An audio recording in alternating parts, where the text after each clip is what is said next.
Good morning, just after 6, Robert and Erin, 101.7 FM and 710 KEEL, and Erin, lots of local news is just a couple of seconds away. What's up? Well, they've pared that bond proposal back to $186 million. We'll talk more about that. $67.95, $67.95. That's what I'm going to endorse. That's not quite it. A little more than that. Heat warning in effect today, and things heating up in a local Senate race. Yeah, we definitely. Ooh, I saw that. We've got to get Greg Tarver today. Oh, I'll get him. We've got to get Barbara Norton today. Well, I called Barbara. She hasn't returned my call. I'll call Greg again in a minute. And $67.95 is the amount I'll endorse. Okay. Fletcher Sports, traffic, and weather, and it's all coming up this hour right here on KEEL.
KEEL Morning Report, now on 101.7 FM and 710 KEEL. Several residents came out to voice concerns about the proposed $220 million bond issue as the City Council prepares to vote. Councilman John Nicholson telling KEEL News he'll continue to work to find a compromise and a possible delay. I will continue to lobby my colleague until the last minute, until the vote. Given the amount of money we're talking about, I would expect a comprehensive and rigorous assessment of the city's needs so that we can collectively decide how to spend the money we're asking voters to allow us to borrow it. And I just don't think that's happened yet. The measure has been pared back to $186 million. Now, one idea is the prospect of using the old Arkla gas building on Milam Street for a police headquarters. It's 14 stories and 200,000 square feet. Police Chief Ben Raymond reacted to that possibility. Parking is a huge issue. We have over 300 marked police units. We have over 200 unmarked police units, and that doesn't include us driving our personal vehicles to work and getting in those units. So parking is a real concern for us. The building comes with a $2 million price tag, which would be much cheaper than what we're budgeting in the bond issue. Another blistering day with the heat. The National Weather Service has issued its first excessive heat warning of the year for the northern part of the state until tonight. Meteorologist Gary Chatelaine says heat indices will climb over 110 degrees. It's just basically harder for your body to cool off when it's that high of a heat index. You know, you sweat and it doesn't evaporate. You know, you cut the grass, your shirt just gets soaked. Things heating up in a local Senate race. Matt Parker with that. Things are heating up in the state Senate race between Barbara Norton and Greg Tarver. Tarver has filed a lawsuit challenging Norton's candidacy. In the suit, Tarver claims that Norton does not live in District 39 and is not eligible to run. Also, according to Tarver, the address Norton lists on McAlpine also happens to be the home of a registered sex offender. The case will make its way in front of a judge later this week. From 101.7 FM and 710 KEEL, I'm Matt Parker. Good news from the medical world today. Auctioner LSU Health Shreveport designated as a pediatric level 2 trauma program, making it the first and only program in Louisiana with this distinction. We're quite lucky in Louisiana where gas prices are concerned. You can find it under $2 a gallon at some spots. The statewide average is $2.24. GasBuddy.com's Patrick Dehan says some stations around Baton Rouge are really bringing the average down. If you live in Baton Rouge, you're being treated to some of the cheapest gas in the country. Prices there all the way down to as low as $1.92 at one station. In Shreveport-Bossier, you can find prices at about $2.10 a gallon at several locations. Louisiana sees a 59% decrease in the number of wildfires when comparing 2018 to 2008. State Ag Commissioner Mike Strain says Louisiana had 1,600 wildfires in '08, but only 676 last year. He credits the decrease to a successful public education campaign. getting the message out that it's not cool to set the wildlands on fire. Commissioner also credits a successful effort to do some controlled burns across the state for keeping light sparks from turning into massive infernos.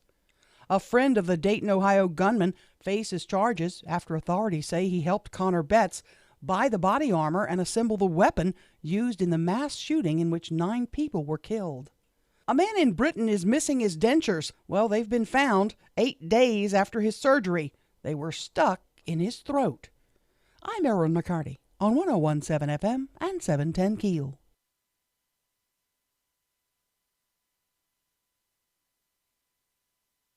Robert J. Wright here once again for Quirby's and Huntington Golf Courses, Shreveport's Golf Courses. And you've heard me talking for, oh my goodness, a couple of years now, how Quirby's and Huntington are better than ever. So to back that up, I'm going to tell you a story that I heard recently. I'm on the first tee at Quirby's talking to the marshal about what a great shape the course is in, how it stacks up against the nicest country club. Are down, but give them a chance.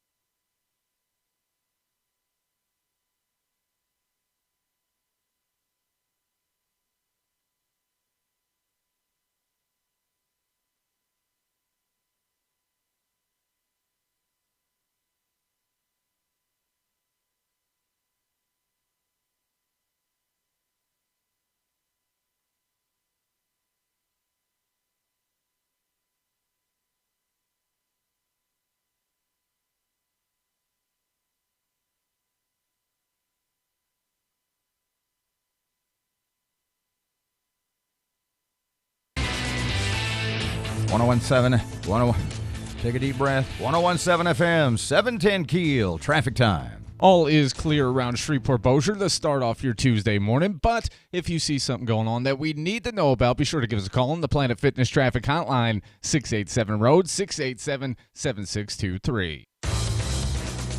We're going to break the back of the heat wave tomorrow. We have an excessive heat warning up until 7 o'clock tonight. Heat index values as high as 115 in some areas.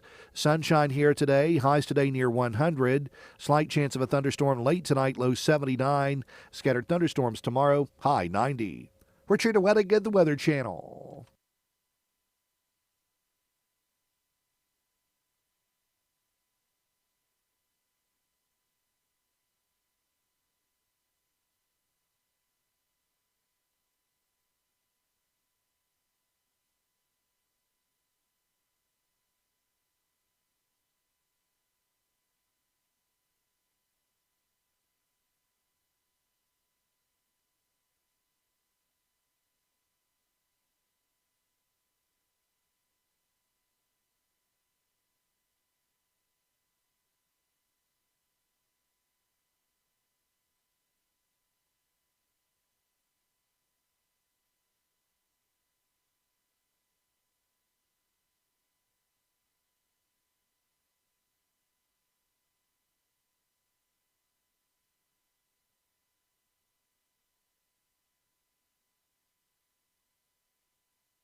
.101.7 FM, 710 KEEL. Robert J. Wright and Erin McCarty. Always the KEEL app, a free download from Office Furniture Source.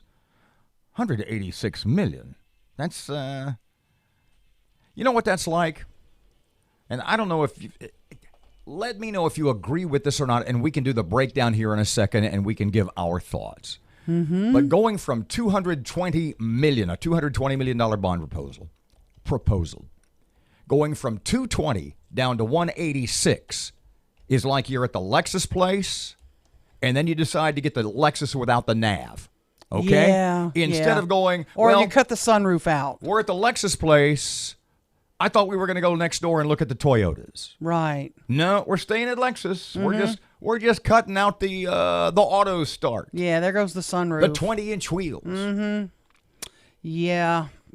But if you look at the breakdown, it all seems to be pretty legitimate stuff. I have not seen how itemized each of the categories is, but you have those amounts, right? Yeah, $32 million for water and sewer projects. Which includes, do we have any detail? They have some detail on it. I don't have it in front of me now, but $76 million for public safety. That would be police and fire. I think parks is also included in that. And then $78 million for streets and drainage. But something interesting came up. If you're familiar with Milam Street across from the courthouse, perhaps you're familiar with the CenterPoint Energy building, the old Arkla gas building, right across from the courthouse on Milam. Okay? Hold on a sec. Yeah, okay. That building is 14 stories, 200,000 square feet is what I believe they said, and it's for sale, and it's in excellent shape. And it came up, if we're going to spend $25 million for a new police station, why don't we buy that building? We might have to upgrade it to the tune of $8-10 million, whatever. We've got a building for $12 million that would suffice as a police station. Right. Being in downtown could be an issue because of all the traffic and, with all the police units and parking. But they do have a garage nearby. It has an underground area, which could be used as a sully port when you bring people in. What is nearby? A block away, a half a block away? You know where the old bus station is? Right near there's parking. Yeah. There's some sort of garage over there that they can use. Is availability by not only the general public, but the people who work there would seem to me to be the biggest drawback. The thing that came up that I found funny was we would be losing that building as a taxpayer. It would no longer be paying property tax because it would be a government entity. Who is now the owner, I guess? Yeah, you still have to pay property tax, but then you don't realize, think of the sales tax you generate from having all those people working downtown and people having to visit downtown to go to the police station. Guess what? They may spend money down there. Yes, on my way to my arraignment, I'm going to get a burger. Police officers, they're going to go to lunch down there. We talked about that yesterday in a circuitous way. We said because we were talking about the possibility. And a bunch of people had suggested for the last month or so about renovating Sears at Mall St. Vincent. And you and I said, well, that would save that mall. It sure would save that mall. It absolutely would. Sears is a problem because of security, because you'd have to fence it off somehow. You can't just have it open where somebody could, I don't know. There are concerns about that, how secure that would be. I'm really liking this downtown option. This building doesn't need much at all. And in fact, it has this high-tech computer set up in it that's already ready that you could use the Keith Hansen, the IT stuff, right. Smart City stuff could go right into there. And it's 14 floors. They're in a building now that's 3 stories, I think. Yeah, I think they're in a 3-story building now that's just completely run down. Parking is the issue. You got to solve that. And I think you can solve that. I think nearby there's plenty of places that you can use. Like, for example, they said in the meeting yesterday there's a parking garage that's also for sale, very cheap. So you can buy a parking garage right behind the building, very cheap. So I think they need to look at it.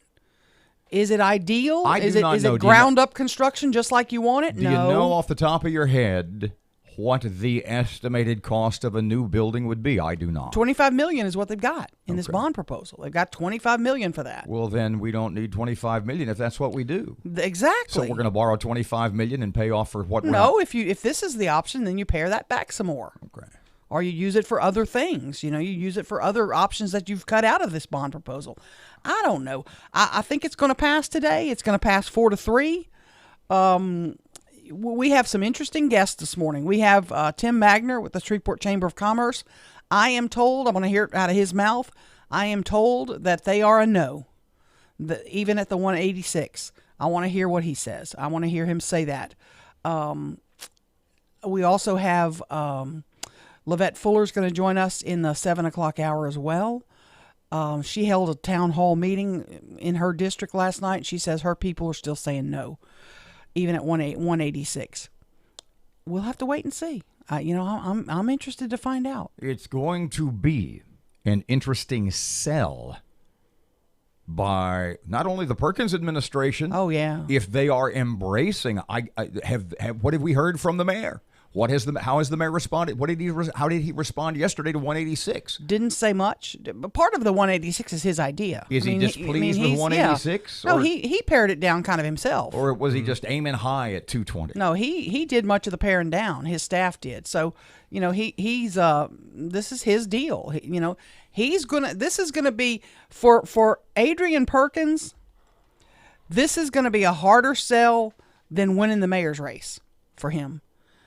This is going to be a campaign. He's going to have to hit the ground. He's going to have to come on every show he can get on. He's going to have to go to every Lions Club, Rotary Club meeting he can get to. He's going to have to get his butt out there and sell it. He's not going to be able to hide in his office and hope that everybody loves him and this is going to pass. Right. He's going to have to sell it. Right now, he only needs 4 votes. Well, to get it on the ballot. He needs a bunch of votes. Does he have 4? He has 4. Yes, he has 4. We know now. We now know he has 4. Bradford, Green. It's real clear after watching yesterday's meeting. Bowman, Fleury. I watched the whole thing. He's got 4 votes. How many does he have? 4. 4? He's got 4. That's all he needs. So you still feel that Fuller, Butcher, and Nicholson are no's? Yeah. Pretty convinced. What do you think, Parky? Butcher may actually be a yes. I was about to say, I think it's Butcher's going to vote for it as well. What we said to John Nicholson yesterday, Councilman Nicholson, I said, I'm trying to think of how I phrased it. In the collective hearts of the council people, you guys understand the problems. You understand that we need to do something, that we do, in fact, need to have some bonds floated to pay for things like a new police station, fire trucks, police cars, the necessities of operating a city. Sure. That you guys are looking to vote yes for something, but the amount has to be right. And he said, yeah, that's about it. So right now, after yesterday, we're sitting on $186 million. Yep. Largest in the city's history. And there will be a council vote today. 1017 FM, 710 Keel, traffic time right now. All is clear around Shreveport-Bossier to start off your Tuesday morning, but if you see something going on that we need to know about, be sure to give us a call on the Planet Fitness Traffic Hotline, 687-ROAD, 687-7623. We're going to break the back of the heat wave tomorrow. We have an excessive heat warning up until 7 o'clock tonight. Heat and sea values as high as 115 in some areas. Sunshine here today. Highs today near 100. Slight chance of a thunderstorm late tonight, low 79. Scattered thunderstorms tomorrow, high 90. Richard Wettig, the Weather Channel.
On 17 FM, 710 Keel, time for sports. Good morning from the sports desk of 1130 The Tiger. This is Tim Fletcher. According to several media reports, former Houghton star Dak Prescott has turned down a $30 million per year contract offer from the Dallas Cowboys and has instead asked for a deal worth $40 million per year, which would make Dak the highest paid player in NFL history. There are also reports from other entities, including USA Today, that dispute that Prescott asked for $40 million per year. But no matter what is actually happening with Dak's deal, the Cowboys remain stuck in contract dilemmas with Dak, Amari Cooper, and Zeke Elliott, whose contract holdout continues in Cabo.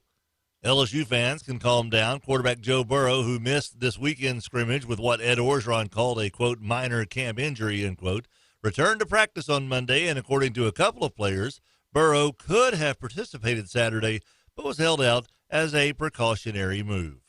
The red-hot Astros had their game against the White Sox postponed due to weather Monday. The two teams will make it up with a double dip today.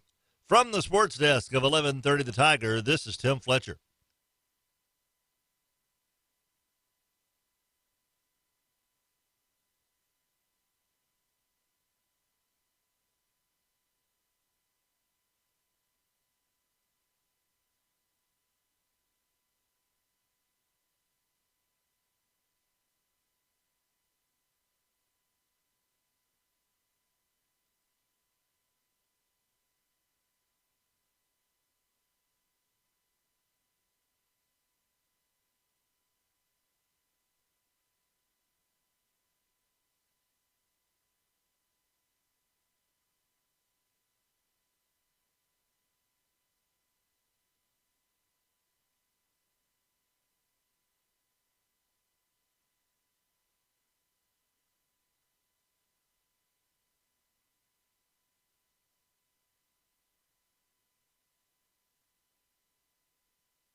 .101.7 FM, 710 KEEL.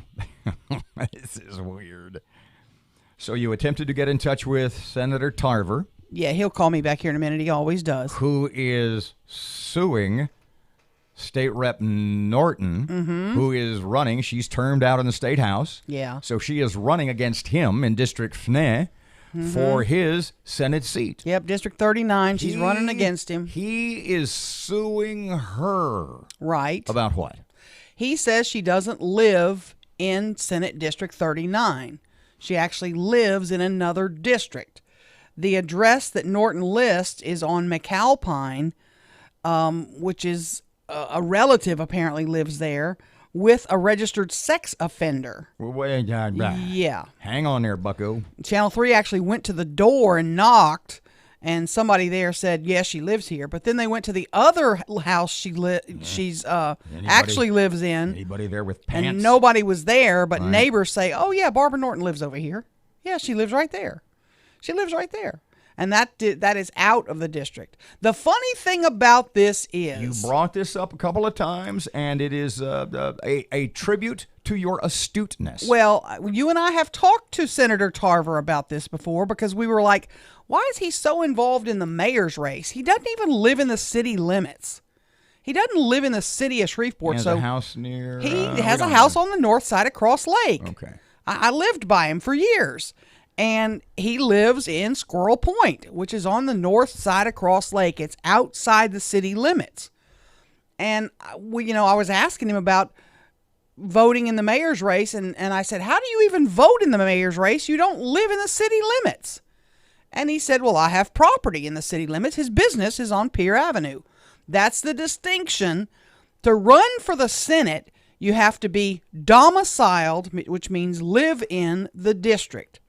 To vote in the mayor's race, as I understand it, you have to own property in the city limits or something, or use that as your address that you list on your voter registration card, and you can list your business address, but apparently. There still is a certain irony to all this. There is irony to it. He doesn't live in the city limits, but votes in the mayor's race. And so he's suing his opponent, saying she doesn't live in the district. She doesn't live in the Senate district. And, that's the law. Walk me through yesterday's Barbara Norton hunt again. Explain to me again what the situation is. Well, Greg's filed a lawsuit. His attorney is Ron Machota. I spoke to Ron yesterday, and he told me that she doesn't live in the district. She lists an address on McAlpine, and she actually lives on, I forget the name of the street.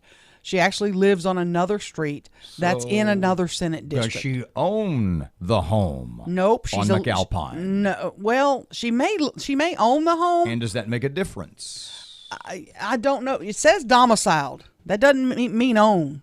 The law says domiciled. Yeah, you can rent. And she rents where she's actually living. She has a lease there. And the thing is, Machota told me he's going to get the guy who leases it to her, who's leased it to her for 10 years, to testify to say, yeah, my lessor is Barbara Norton. She lives in this home. Which ain't in the district. And the home she's listed, this is the part I don't like. It's the home of a registered sex offender. So you live with a registered sex offender? That's a little weird. It's all twisted. It's politics in Louisiana as we love it. What is this? Is the current domicile of Ms. Norton? Is that in her House district that she currently represents? Apparently it is. Yeah, apparently it is. I don't know. Nobody's ever challenged it, so I don't know. I don't know the maps by heart. Well, there's a little gerrymandering going on. Yeah, there is a little bit. In my view, this happens all the time. It's a quick legal process, though. It's got to go to court Friday. There's like 48 hours or something you have to issue a ruling and then appeal it. You have 48 hours to appeal that because the ballots all have to be printed. So they have to get this handled quickly. If Barbara Norton's ruled ineligible, this turns this kind of topsy-turvy. It'll be kind of interesting. Well, look at it this way. Do you think Mr. Gregg is just trying to make trouble for Ms. Norton? I can't imagine. He'd like to get rid of her in the race. He'd like to not have to worry about her because she's a hard worker. This is the point. Let me rephrase the question. Do you think he's doing this just to make trouble for Norton, or because he really, really thinks he can get her booted? Oh, he thinks he can get her booted. He really thinks he can get her booted. He just doesn't want to deal with. He has been in a race like this before, where I believe he was defeated by a woman who outworked him, and he doesn't want that to happen again. And we'll see what happens. I believe, if my memory serves me, sometimes I have senior moments, but we shall see what happens. I don't know. It's fun. It's politics like we love it. We have attempted to contact the absolutely, senator. Absolutely. I've called Representative Norton, left a message a couple of times. I have not heard back from her. I have called Senator Tarver this morning, and he's up early usually, and he usually calls me back pretty quickly. Hopefully he'll get back with us, and we'll have him on the air as soon as we can. 101.7 FM, 710 KEEL. Local news just ahead right now, traffic time. All is clear around Shreveport-Bossier to start off your Tuesday morning, but if you see something going on that we need to know about, be sure to give us a call on the Planet Fitness Traffic Hotline, 687-ROAD, 687-7623.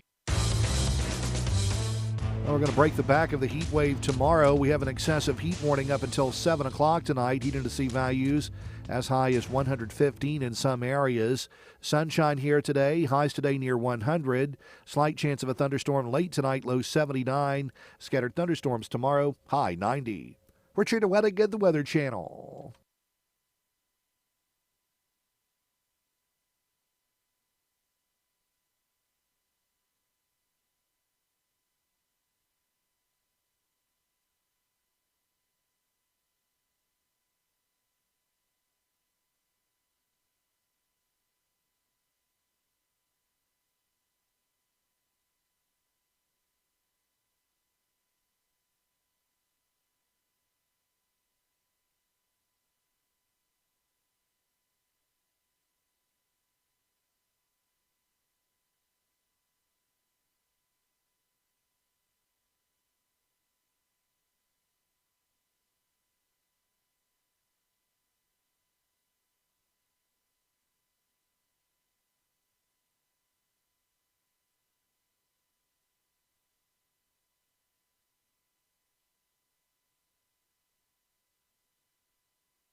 information.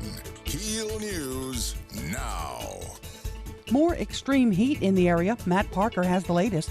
Expect another blistering hot day in Shreveport-Bossier. We will be under an excessive heat warning until 7 p.m. tonight. The Weather Channel says that with the heat index, temps could reach upwards of 112 degrees. People are urged to limit their time outdoors and to drink plenty of water. From 101.7 FM and 710 KEEL, I'm Matt Parker. Things also heating up in the state Senate race between Barbara Norton and Greg Tarver.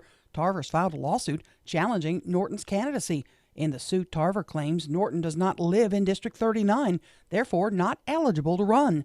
Also, according to Tarver, the address Norton lists on McAlpine also happens to be the home of a registered sex offender. The case will make its way in front of a judge on Friday.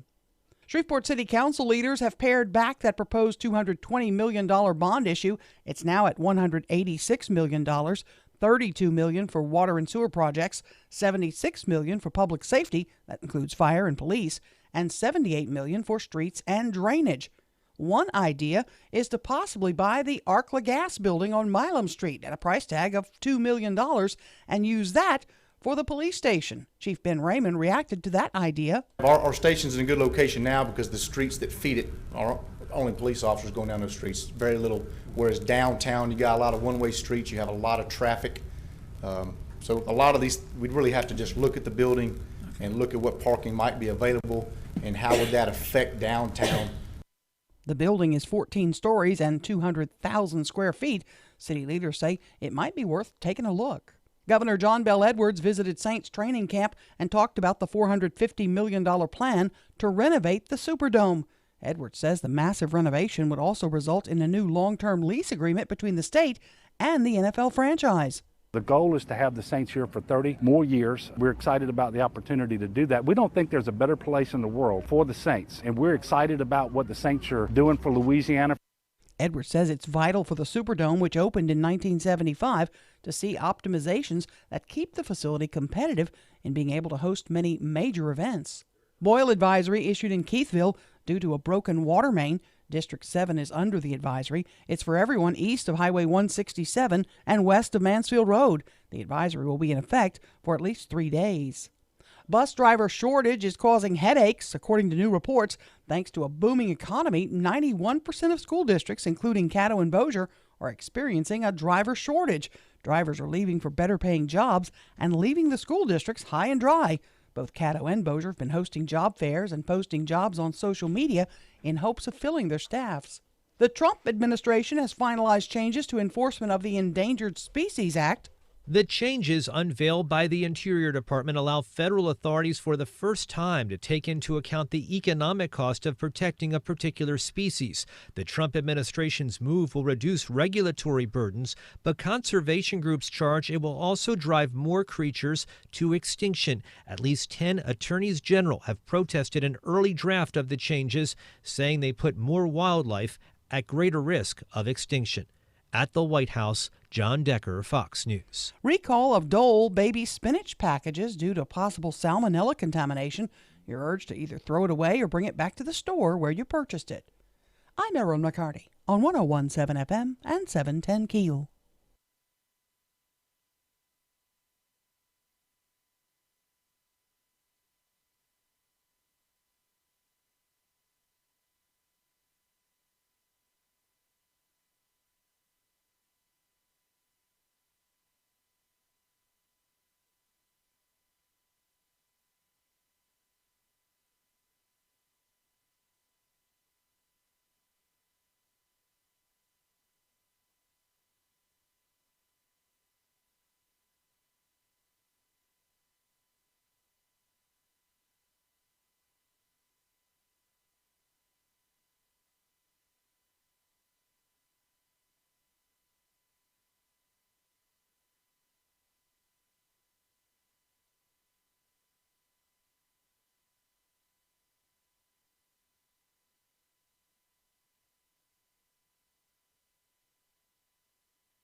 Robert J. Wright and Erin McCarty, 101.7 FM and 710 Keel. Okay, so Governor John Bell Edwards wants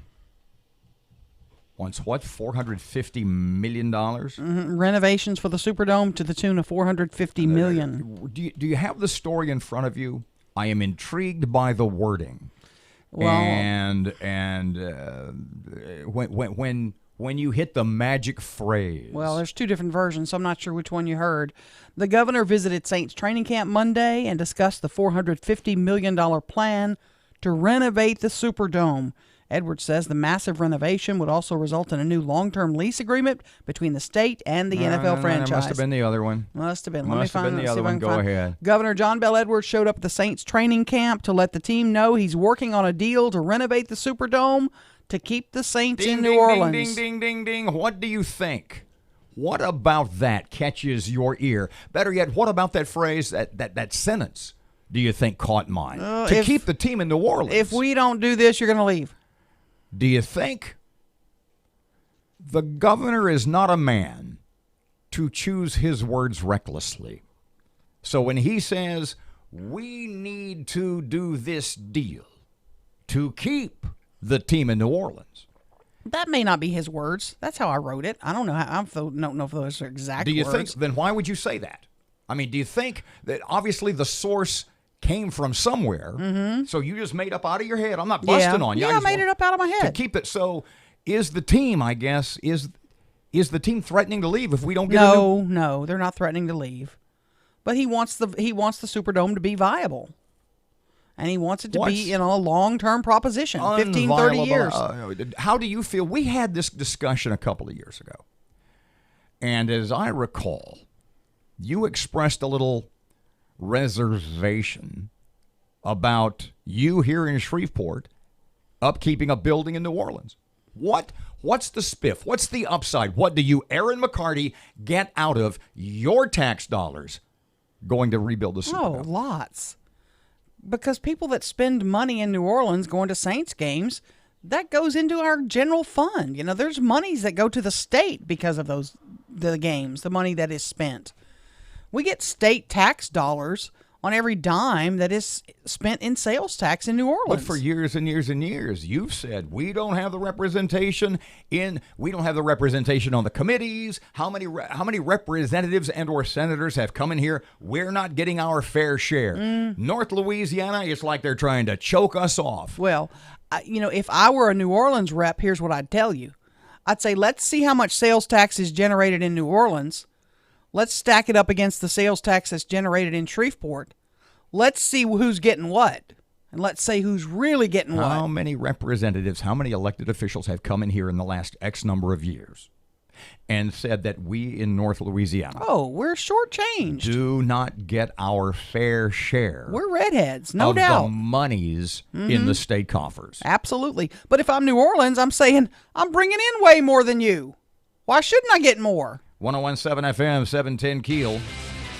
Speaking of socialism, wait till we get back. It's a long time beef of mine, and there's no reason to put it to bed now. Traffic time, here we go. All is still clear around Shreveport Bossier, but remember, school is back in session, so keep an eye out for the kiddos. And if you see anything going on, be sure to give us a call on the Planet Fitness Traffic Hotline, 687-ROAD, 687-7623. We're going to break the back of the heat wave tomorrow. We have an excessive heat warning up until 7 o'clock tonight. Heat and sea values as high as 115 in some areas. Sunshine here today. Highs today near 100. Slight chance of a thunderstorm late tonight. Low 79. Scattered thunderstorms tomorrow. High 90. Richard Wettig, the Weather Channel.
As soon as you stop singing, I can open the mic. 1017 FM, 710 Keel. Robert J. Wright and Erin McCarty, Shreveport Security Systems text line 318-392-1884. 710, who's on the agenda, the docket, the itinerary? Royal Alexander's going to come in. He's got a case of the Pibs today, and we need to help him unravel it because he's a little bit upset about this bond issue, and he's got an interesting perspective because, he's a conservative, and he's got some issues that he wants to talk about. I'm a conservative, but I'm also against black mold.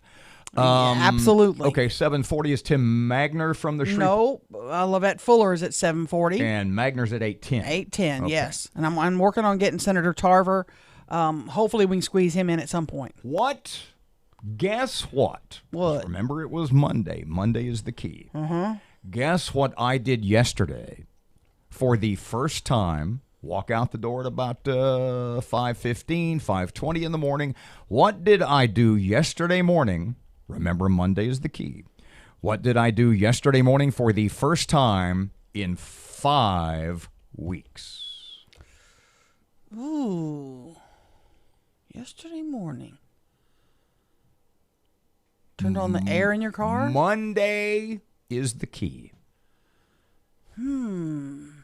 What do you, maybe that's, I'll give it away. Monday. I think Monday is your pickup day also.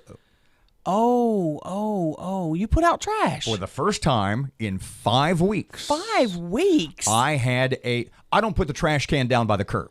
Right. Until it's full. Yeah. Because it saves money if they don't stop and start. Keeps the Orkin man in business. I got it. No, it's sealed. Okay. But the point is, think of, and I've touched on this before too, as I'm about to begin another riff on garbage socialism. Think about if everybody in the city didn't put their can down to the curb until it was full. Think of the stop, the start, the stop, the start. Think about how much time would be saved. Think how much wear and tear on the vehicles, how much gas would be saved. Mm-hmm. And it would make a lot easier job for those hardworking guys on those trucks. Yeah. But that's not the point of this segment. Right. For the first time yesterday in 5 weeks, I put my full official Shreveport City trash can down by the curb. 5 weeks. I don't have that much trash. I don't produce. Look, those are pretty big cans. I've got a bag about every week and a half or 2 weeks. Those are big cans. And I can put 3 bags in there. Finally got me a can, by the way. So the point being, how much am I paying? Just like everybody else. How much am I paying a month? What's my garbage fee? $7 a month? Yeah. I just looked at that the other day. $7 was on my bill. Okay. The people who live next door to me, family, 2 or 3 kids. Mm-hmm. People live right behind me, family, couple of kids. They literally, every Sunday night, not only do they fill up their city can, the gray one with the serial number. Yeah. Their recycling can is half full with trash, not with recyclables. How much are they paying a month? $7 a month. Now, explain to me. That's just how it is. Explain to me. Get over it, Mr. Socialist. Explain to me how that's fair. Because that's the fee. There's no way to go measure everybody's garbage. Of course there is if we used city bags. No. If you paid a fee for a city bag, if you bought a city bag for $1, and every bag, they didn't pick it up. Then you would hurt people with children. You want to hurt people with children who maybe are on fixed incomes? So what you're saying is, Robert, it's only fair that I pick up the tab for people with lots of garbage. Well, I mean, you have to consider they've got to do it fair. They've got to try to do it fair. From each... Do they want to be fair to people like you, or do they want to be fair to people who are struggling? From each, according to his, what's the Karl Marx? Each according to his ability, to each according to his needs? Is that what you're telling me? Well, who do you be fair? Who is it most beneficial to be fair to? People who are struggling and are barely making ends meet? I'm looking at people on both sides of me that are filling up a can and a half every week. Mm-hmm. They don't. And they could afford to pay more. I get Obviously, it. they're not struggling because they've got 100 pounds of damn garbage every Monday morning. Yeah. Mm-hmm. Putting those ribeye steak packages out, huh? Some things you just can't help. You're just not going to be able to win that. You're not going to be able to win that. So get over it. I venture. I got some cheese for your wine if you'd like. I venture I am not alone. I am not a lone ranger in this crusade. Oh, Lord. And I will not let it go. 101.7 FM, 710 Keel. Sound like a millennial. Traffic time. Oh, now you're getting to the heart of it. Give me a moment to compose myself. Keel, weather check. That hurt, didn't it? Man, I'm doubled over. I'm cramped up. Get me a Midol. Weather Channel forecast sunny and hot and humid today. High again near 177.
.107 FM, 710 Keel Sports. Good morning from the sports desk of 1130 The Tiger. This is Tim Fletcher. According to several media reports, former Houghton star Dak Prescott has turned down a $30 million per year contract offer from the Dallas Cowboys and has instead asked for a deal worth $40 million per year, which would make Dak the highest paid player in NFL history. There are also reports from other entities, including USA Today, that dispute that Prescott asked for $40 million per year. But no matter what is actually happening with Dak's deal, the Cowboys remain stuck in contract dilemmas with Dak, Amari Cooper, and Zeke Elliott, whose contract holdout continues in Cabo. LSU fans can calm down. Quarterback Joe Burrow, who missed this weekend scrimmage with what Ed Orgeron called a, quote, minor camp injury, end quote, returned to practice on Monday, and according to a couple of players, Burrow could have participated Saturday, but was held out as a precautionary move. The red-hot Astros had their game against the White Sox postponed due to weather Monday. The two teams will make it up with a double dip today. From the sports desk of 1130 The Tiger, this is Tim Fletcher.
1017 FM, 710 Keel. Robert J. Wright and Erin McCarty. So you tried to watch one of my favorite movies. Yeah, you've told me to watch it a long time. It's from the late, about 1970, 70. Carnal Knowledge with I could Jack never, Nicholson. I could never find it for free. I finally did, and so it's on my DVR now. And it's Carnal Knowledge. Yeah. It's Art Garfunkel. Yeah. And Jack Nicholson. Jack Nicholson. It follows two guys from college to late middle age. They just don't feel like college students in the early part. And how men, it is to both extremes how men view women. One of them, the Jack Nicholson character, is in it only to get He's laid. crass, yeah. It's only about what I All about want. big boobs and yeah. Yeah. Art Garfunkel, on the other hand, puts every woman. Yeah. Sweet, sensitive. All guys are those guys. You think every guy, there's not a middle ground guy? That was my point. Most guys are sort of in the middle ground. If you have one at one end, no pun intended, and one at the other, most guys are in that middle area. Okay. But there's a lot of guys who are at the Jack Nicholson end. If you're not at the Jack Nicholson end and you're a guy, do you like guys like that, or are they annoying to you? That would be, to me, that'd be like, I don't want friends like that. Carnal Knowledge, watch it. It's awesome. 1017 FM, 710 Keel. And if you're a woman, watch it. It will help you understand guys. Yeah. Just remember, they are the extremes. Right. Keel, here's Rush. California's experiencing a housing crisis. Apparently, Jeffrey Epstein's bought everything. Now, normally you would expect the market to be flooded with home builders eager to meet this rising demand. But California is not normal. It's run by leftists, so the opposite is happening. So far this year, California home builders have had 20% fewer new projects approved than last year. In Orange County, permits for future construction are down 25%. There are a bunch of root causes: high taxes, ridiculous regulations, the high cost of land, labor, materials. Epstein's bought everything. Expensive government fees. Builders that once made a profit on moderately priced housing have been stymied by environmentalist laws and neighborhood protests. And for already built houses, the price is astronomical. Prospective home buyers can now expect to pay $1.5 million for a 1,600 square foot house built a century ago. So for the time being, there's no light at the end of the tunnel for the thousands of California residents living in their cars, in their tents, in their sleeping bags, or cardboard boxes. Yep, it's bad, but just wait. It's a deep blue state. The Democrats run everything, which means things can only get worse for the people affected by this.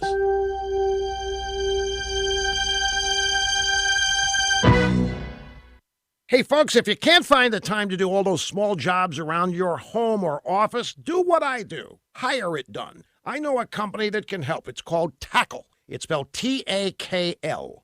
It's an app that you can download on your phone, and it connects you with people who can help you with jobs around your home or office. Now, here's how it works. You download the Tackle app on your phone, and you pick a provider for the work that you need done.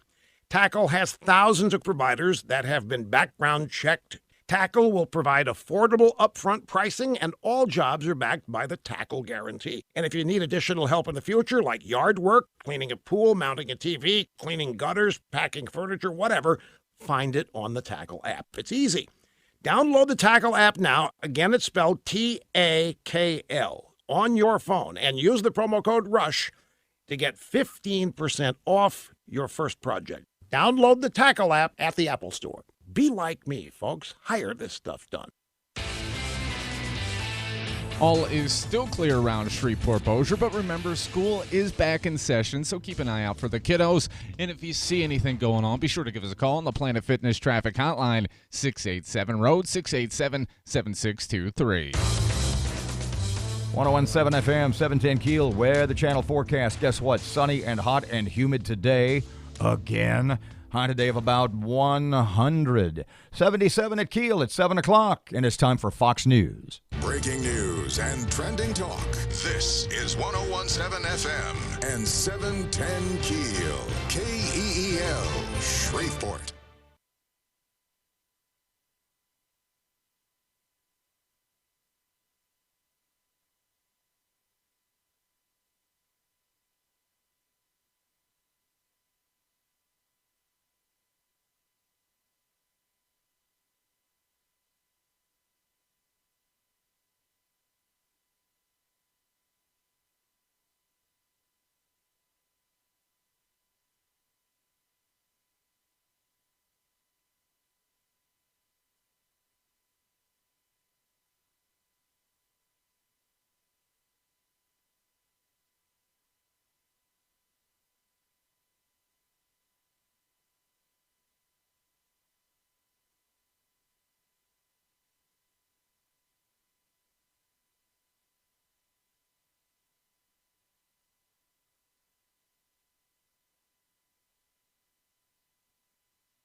Good morning. Just after 7 o'clock, it's Robert and Erin, 101.7 FM, 710 Keel, and local news. Erin's getting ready. Heat warning in effect all day today. We'll tell you more about that. What's going on with that proposed bond issue? It's been pared back a little bit, and is a building downtown that's for sale possibility as a new police station? Okay, so the mayor suggested 220 at first. It got pared back. They sort of compromised now at $186 million on that bond issue. Mm-hmm. Still kind of makes a lot of people wince. Political analyst Royal Alexander tells us why not only does it make him wince, it makes his voice higher. Oh, yeah. And then who's at 740? Councilwoman Lavette Fuller. Yeah, she's not too thrilled with it either. Fletcher Sports, traffic and weather. There's a voice high joke in there somewhere. Traffic and weather. It's all coming up this hour here on Keel.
Report now on 101.7 FM and 710 Keel. Another blistering day with this heat. The National Weather Service has issued its first excessive heat warning of the year for the northern part of the state. Meteorologist Gary Chatelain says we could see a break from the extreme heat, though, on tomorrow. Looks like midweek we'll have a front come in and shift the winds a little bit and kind of shift it to north up across Arkansas. It's not really going to dig into Louisiana much, but at least it'll stop that southwest wind flow for a couple of days and give us a chance for some rainfall. The heat index today could climb above 110 degrees. Shreveport police investigating a late-night shooting. Matt Parker with more. Shreveport police are investigating a shooting last night in northeast Shreveport. According to reports, a man was shot in the back in the 2100 block of Grimmett Drive just after 7. At this time, details are limited, but the man is expected to make a full recovery. A search for the gunman is ongoing. From 101.7 FM and 710 Keel, I'm Matt Parker. Boil advisory issued in Keithville due to a broken water main. District 7 is under that advisory. It's in effect for at least 3 days. Bus driver shortage is causing some headaches, according to new reports. Thanks to a booming economy, 91% of school districts, including Caddo and Bossier, experiencing a driver shortage. Drivers are leaving for better-paying jobs and leaving the school districts high and dry. Both Caddo and Bossier have been hosting job fairs and posting jobs on social media in hopes of filling their staff. Shreveport Council could take a final vote today on that $220 million bond proposal. Councilman James Fleury says this will be up to the people. The council should let them decide. So I'm going to tell my citizens in my district, if you'll have an opportunity to vote it up or down, but give them a chance. If they want the street out in front of their house overlaid, then we're going to have some street money. Some residents of the Stoner Hill neighborhood say they're concerned they've been left out. Mayor Adrian Perkins had this message for them. My department heads gave thorough briefs on, what they thought should happen, and today we will see the council will vote, and we'll see the support for this particular bond. But I will give you my word, in administering that bond, we will not forget about your neighborhood like we won't forget about any other neighborhood, no matter how the votes go today. The measure's been pared back to $186 million, which includes $32 million for water projects, $76 million for public safety, and $78 million for streets and drainage. One proposal would use $2 million to buy the old Arkla Gas building on Milam Street as use for a police station. Chief Ben Raymond reacted to that. We have a lot of people that feed the station. That's the one concern I would have is how would that look downtown in streets that are already fairly occupied with other businesses.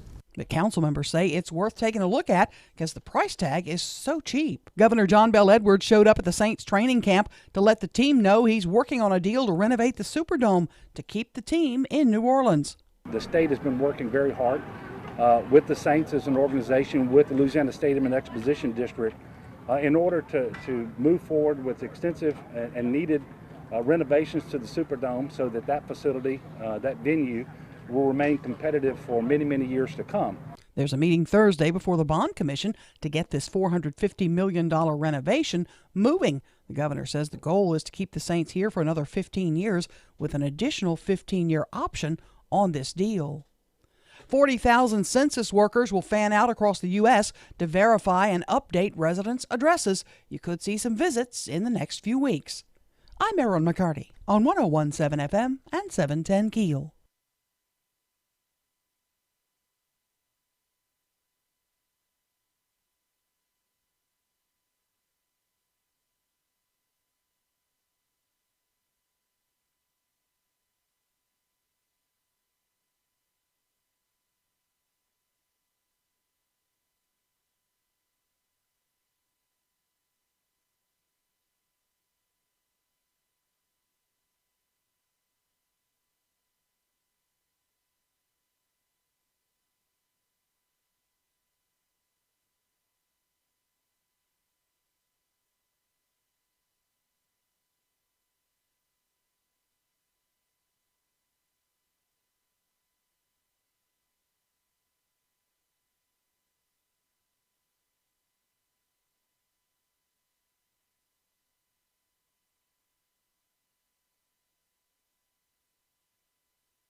.17 FM, 710 KEEL. Time for traffic. Here we go. All is still clear around Shreveport-Bossier, but remember, school is back in session, so keep an eye out for the kiddos. And if you see anything going on, be sure to give us a call on the Planet Fitness Traffic Hotline, 687-ROAD, 687-7623. We're going to break the back of the heat wave tomorrow. We have an excessive heat warning up until 7 o'clock tonight. Heat and sea values as high as 115 in some areas. Sunshine here today. Highs today near 100. Slight chance of a thunderstorm late tonight. Low 79. Scattered thunderstorms tomorrow. High 90. We're Trina Weddick at the Weather Channel.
1017 FM, 710 KEEL.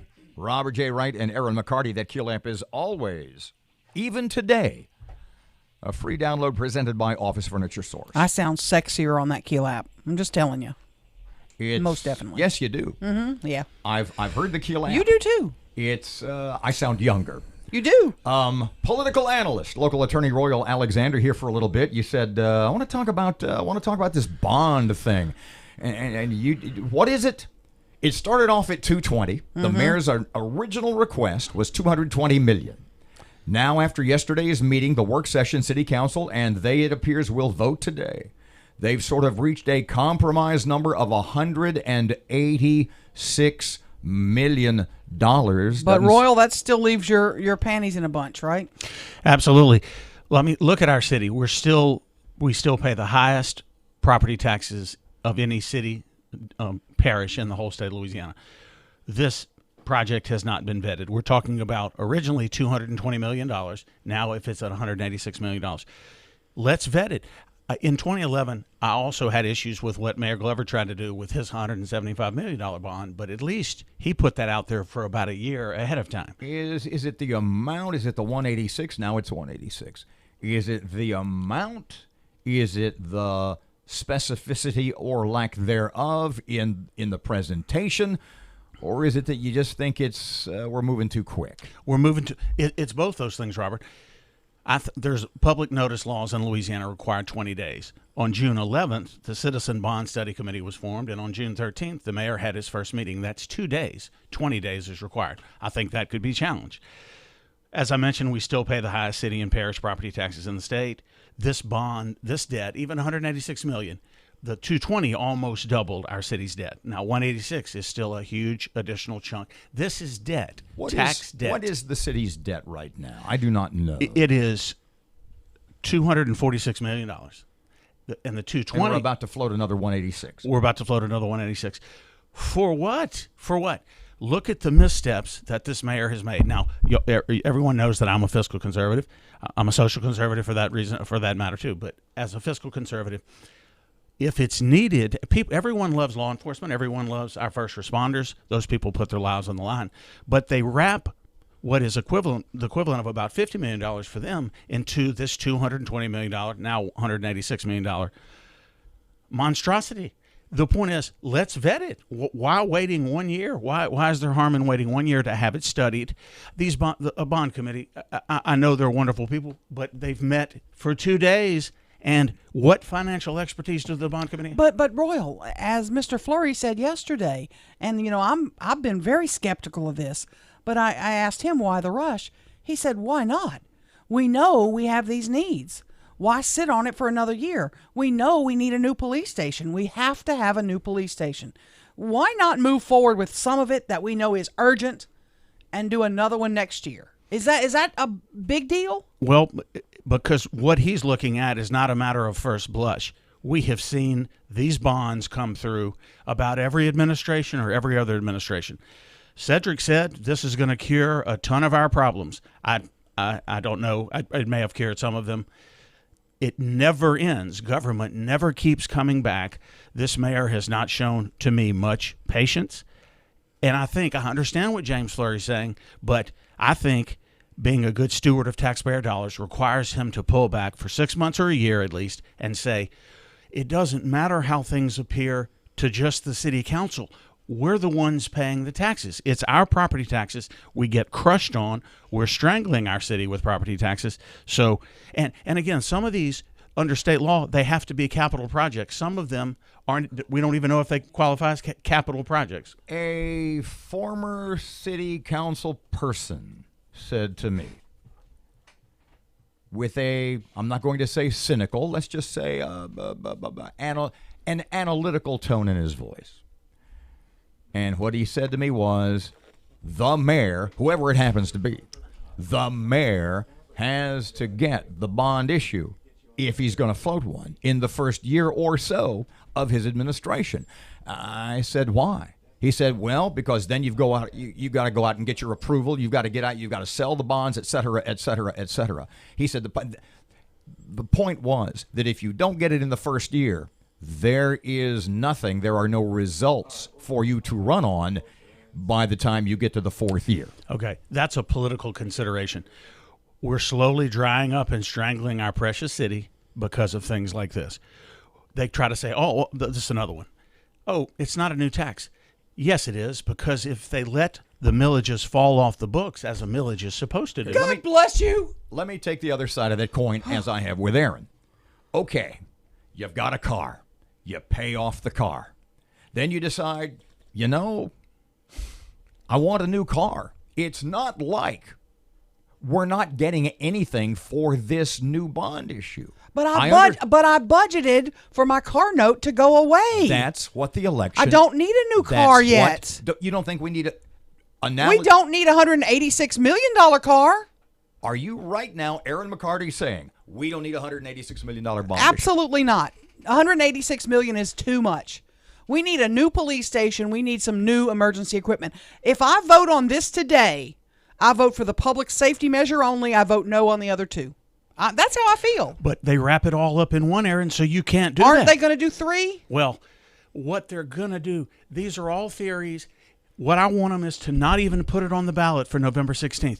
I don't care what this new mayor thinks. We've lived through all these mayors. We've been doing this. I've been watching these things for 30 years. Mm-hmm. There's people in the city who've been watching it much longer than that.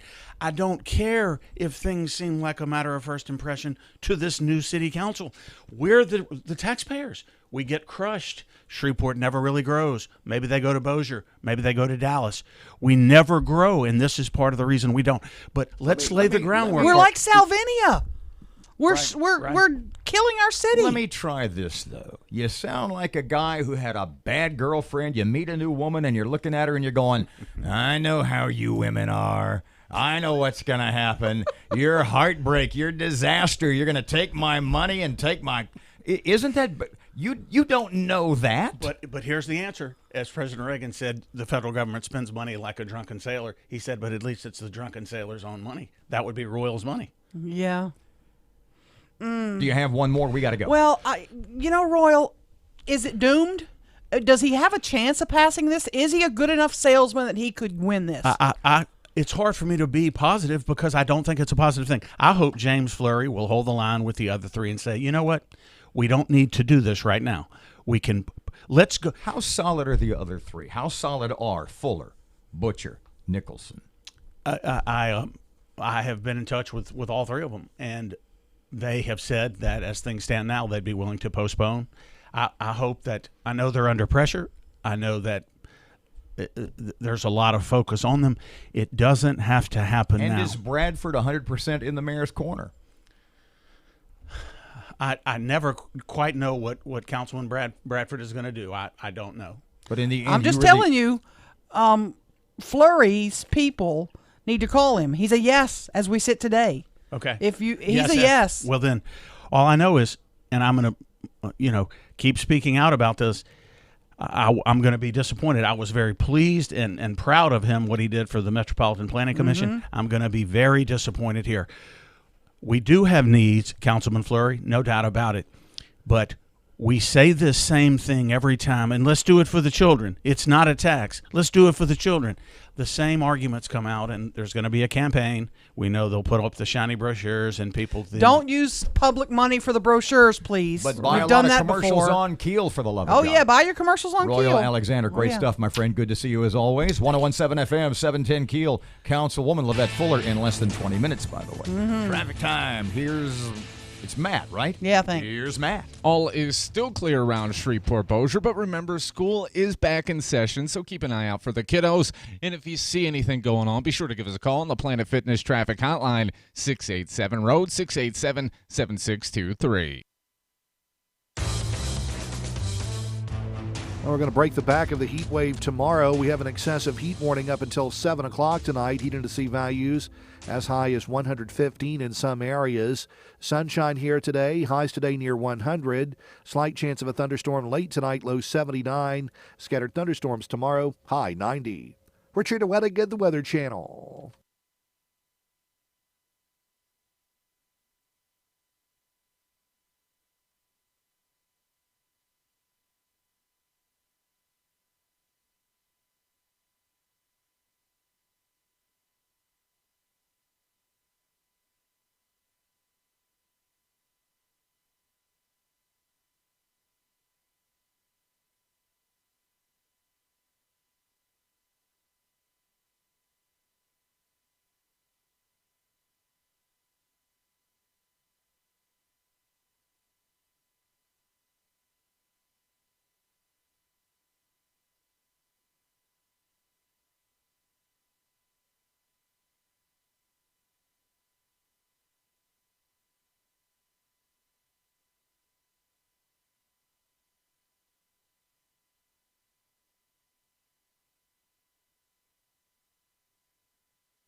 101.7 FM, 710 KEEL. Time for sports.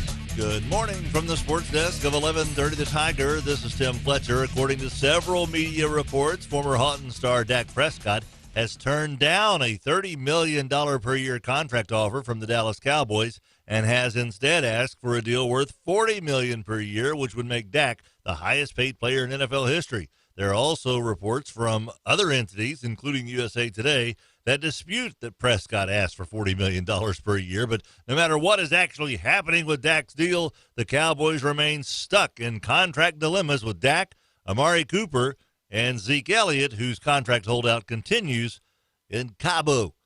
LSU fans can calm down. Quarterback Joe Burrow, who missed this weekend scrimmage with what Ed Orgeron called a, quote, minor camp injury, end quote, returned to practice on Monday, and according to a couple of players, Burrow could have participated Saturday, but was held out as a precautionary move.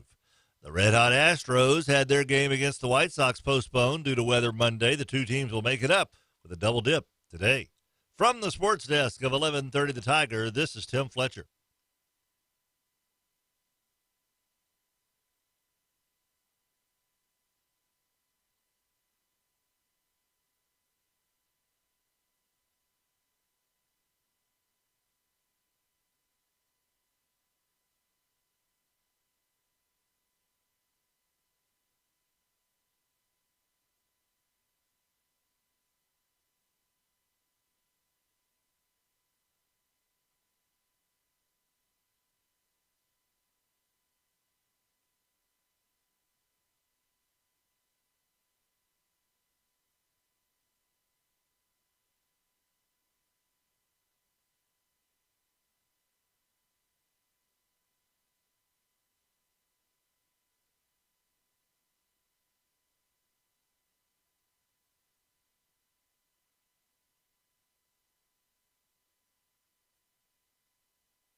One 101.7 FM, 710 KEEL. Robert J. Wright and Erin McCarty. Shreveport Security Systems text line 318-392-1884. State Senator Greg Tarver joins us now this morning.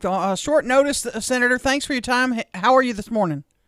Doing very well. You filed suit against State Representative Barbara Norton, claiming she does not live in Senate District 39. Tell me your evidence of that. Well, number one, we have a signed lease. We have people who say that she lives on Spyglass, and we have all the information that is necessary, a water bill, etc., to prove that she lives on Spyglass. With her name on that water bill? Correct. Okay, the house on McAlpine, does she own that, lease that? No, she don't have anything to do with the home on McAlpine.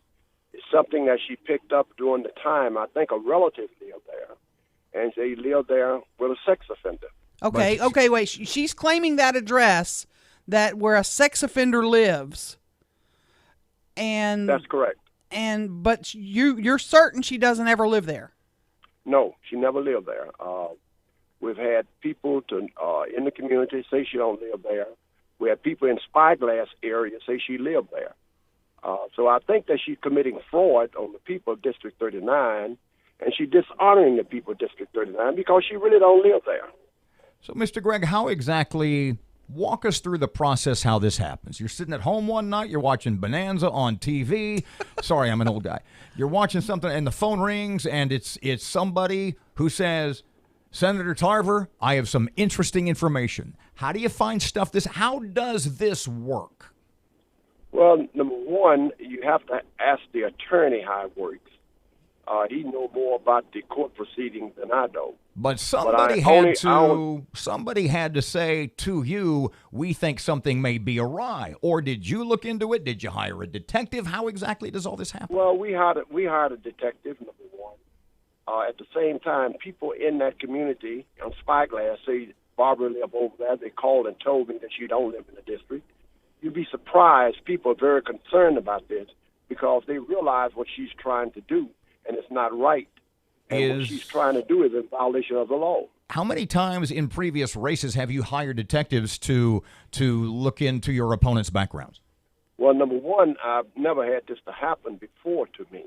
So I never had that opportunity because people usually don't violate the law and say they live one place and live in another. Okay, the law requires in the Senate race you to be domiciled in the district in which you run. Domiciled means live there, correct? That's correct, for 1 year. Prior to the election? Prior to the election, that's correct. Okay, I need to ask you something because you and I have talked about this before. And you voted in the Shreveport mayor's race. You don't live in the city of Shreveport. Is the law is the law different in that regard? Yes, it is. You can vote any way you like to vote. But the domicile is the most important issue. And I'm domiciled at 2062 North Cross Drive. That's been no secret to no one. You can have many residents, and I have a residence in the city of Shreveport, but I don't domicile in the city of Shreveport. Okay. I lay my head every night in 2062 North Cross Drive. But to vote in the mayor's race, you don't have to be domiciled in the city. No, you just don't have to have an address. domiciled. So That's you're the not law. breaking the law. You're just taking advantage of it, correct? No, I'm voting where I've always voted all my life at J.S. Williams Mortuary. Okay. But you don't technically live in the city of Shreveport. I live at 2062 North Cross Drive on the lake. Okay. And I've been living there since 1988. And by the way, I have been domiciled in the District 39 all of my life, 73 years. You know, some people would say to you, Senator, why mess with this? You know, you're likely you're the incumbent. You're likely the lead dog in this race. Why mess with this? Why should I let someone defraud the people of District 39, the people who I represent? Why should I let someone do that? Mr. Greg, Erin said a couple of seconds ago. Oh, I'm sorry. Finish your thoughts, sir. Go ahead. Why should I let someone defraud the people of District 39? Erin, What type of representative would I be if I let people defraud my constituents? Erin had said a couple of seconds ago, in fact, when we covered this in the 6 o'clock hour, this process, this procedure, this gets wrapped up pretty quick, right? Correct. What's the timetable on that? I think that we go to court 9:30 Friday morning, and the decision will be made probably Friday or Monday. And I don't know. I don't understand the court proceedings. I'm not a lawyer. I'm an undertaker. Losing side likely appeals. That's a quick process too, right? Well, yes, if they want to. Okay. But I don't. Let me say, I don't think Barbara will appeal this because number one, everybody in the district, other than you all, know that she don't live in the district. Would you appeal it? If you lose. Well, he made a decision. I don't think that the decision he make is going to be let Barbara run in a district that she don't even live in. I don't think so. The district judge, if he rules in your favor, would she be disqualified from the race at that point? That's correct. And that's your goal? My goal is not to defraud the people of District 39, and that is what she's trying to do. State Senator Greg Tarver, thanks for your time this morning. Okay, thank you. 101.7 FM, 710 Keel, traffic time. Here's Matt. All is still clear around Shreveport Bossier, but remember, school is back in session, so keep an eye out for the kiddos. And if you see anything going on, be sure to give us a call on the Planet Fitness Traffic Hotline, 687-ROAD, 687-7623. Now we're going to break the back of the heat wave tomorrow. We have an excessive heat warning up until 7 o'clock tonight. Heat and sea values as high as 115 in some areas. Sunshine here today. Highs today near 100. Slight chance of a thunderstorm late tonight, low 79. Scattered thunderstorms tomorrow, high 90. We're Trina Wettig at the Weather Channel.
of information.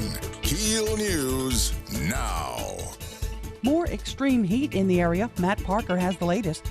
Expect another blistering hot day in Shreveport-Bossier. We will be under an excessive heat warning until 7 p.m. tonight. The Weather Channel says that with the heat index, temps could reach upwards of 112 degrees. People are urged to limit their time outdoors and to drink plenty of water. From 101.7 FM and 710 KEEL, I'm Matt Parker. Things also heating up in the state Senate race between Barbara Norton and Greg Tarver. Tarver's filed a lawsuit challenging Norton's candidacy. In the suit, Tarver claims Norton does not live in District 39, therefore not eligible to run. Also, according to Tarver, the address Norton lists on McAlpine also happens to be the home of a registered sex offender. The case will make its way in front of a judge on Friday. Shreveport City Council leaders have pared back that proposed $220 million bond issue. It's now at $186 million. $32 million for water and sewer projects, $76 million for public safety, that includes fire and police, and $78 million for streets and drainage. One idea is to possibly buy the Arkla Gas building on Milam Street at a price tag of $2 million and use that for the police station. Chief Ben Raymond reacted to that idea. Our station's in a good location now because the streets that feed it are only police officers going down those streets. Very little. Whereas downtown, you got a lot of one-way streets. You have a lot of traffic. So a lot of these, we'd really have to just look at the building and look at what parking might be available and how would that affect downtown. The building is 14 stories and 200,000 square feet. City leaders say it might be worth taking a look. Governor John Bell Edwards visited Saints training camp and talked about the $450 million plan to renovate the Superdome. Edwards says the massive renovation would also result in a new long-term lease agreement between the state and the NFL franchise. The goal is to have the Saints here for 30 more years. We're excited about the opportunity to do that. We don't think there's a better place in the world for the Saints, and we're excited about what the Saints are doing for Louisiana. Edwards says it's vital for the Superdome, which opened in 1975, to see optimizations that keep the facility competitive in being able to host many major events. Boil advisory issued in Keithville due to a broken water main. District 7 is under the advisory. It's for everyone east of Highway 167 and west of Mansfield Road. The advisory will be in effect for at least 3 days. Bus driver shortage is causing headaches, according to new reports.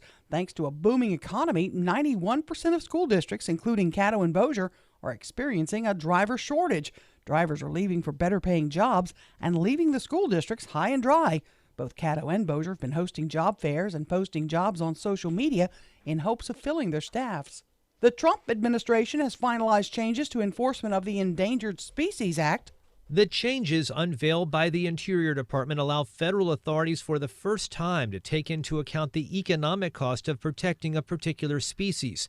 The Trump administration's move will reduce regulatory burdens, but conservation groups charge it will also drive more creatures to extinction. At least 10 attorneys general have protested an early draft of the changes, saying they put more wildlife at greater risk of extinction. At the White House, John Decker, Fox News. Recall of Dole baby spinach packages due to possible salmonella contamination. You're urged to either throw it away or bring it back to the store where you purchased it. I'm Erin McCarty on 101.7 FM and 710 KEEL.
1017 FM, 710 Keel. Robert and Erin. Keel app, always a free download, presented by Office Furniture Source.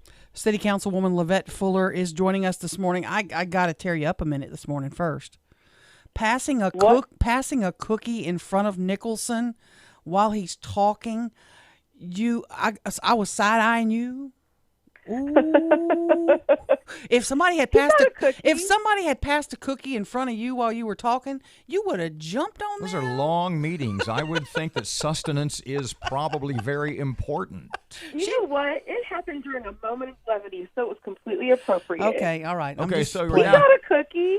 It happened in the middle of him laughing. He said something like, "We don't always agree on things." I've learned that over the last 7 months. And then he started chuckling. Yeah, I know. We're down to $186 million. What do you think about that? Do you think this is like there's been a lot of heavy carving going on, or do you think this is just still it's not been like a mild trim. That was like a light trim. Cutting some dead ends off your hair. Yeah. That. Do you need a bob instead of cutting some dead ends off? You need a full new do? Like a full-on, the 1920s bob, like a Clara bow. Yeah. Mm-hmm. Yeah. So you still think 186 is too high? Why? It's too high. Look, I would rather just discuss pushing this to a later time. We need to do a better assessment of our needs.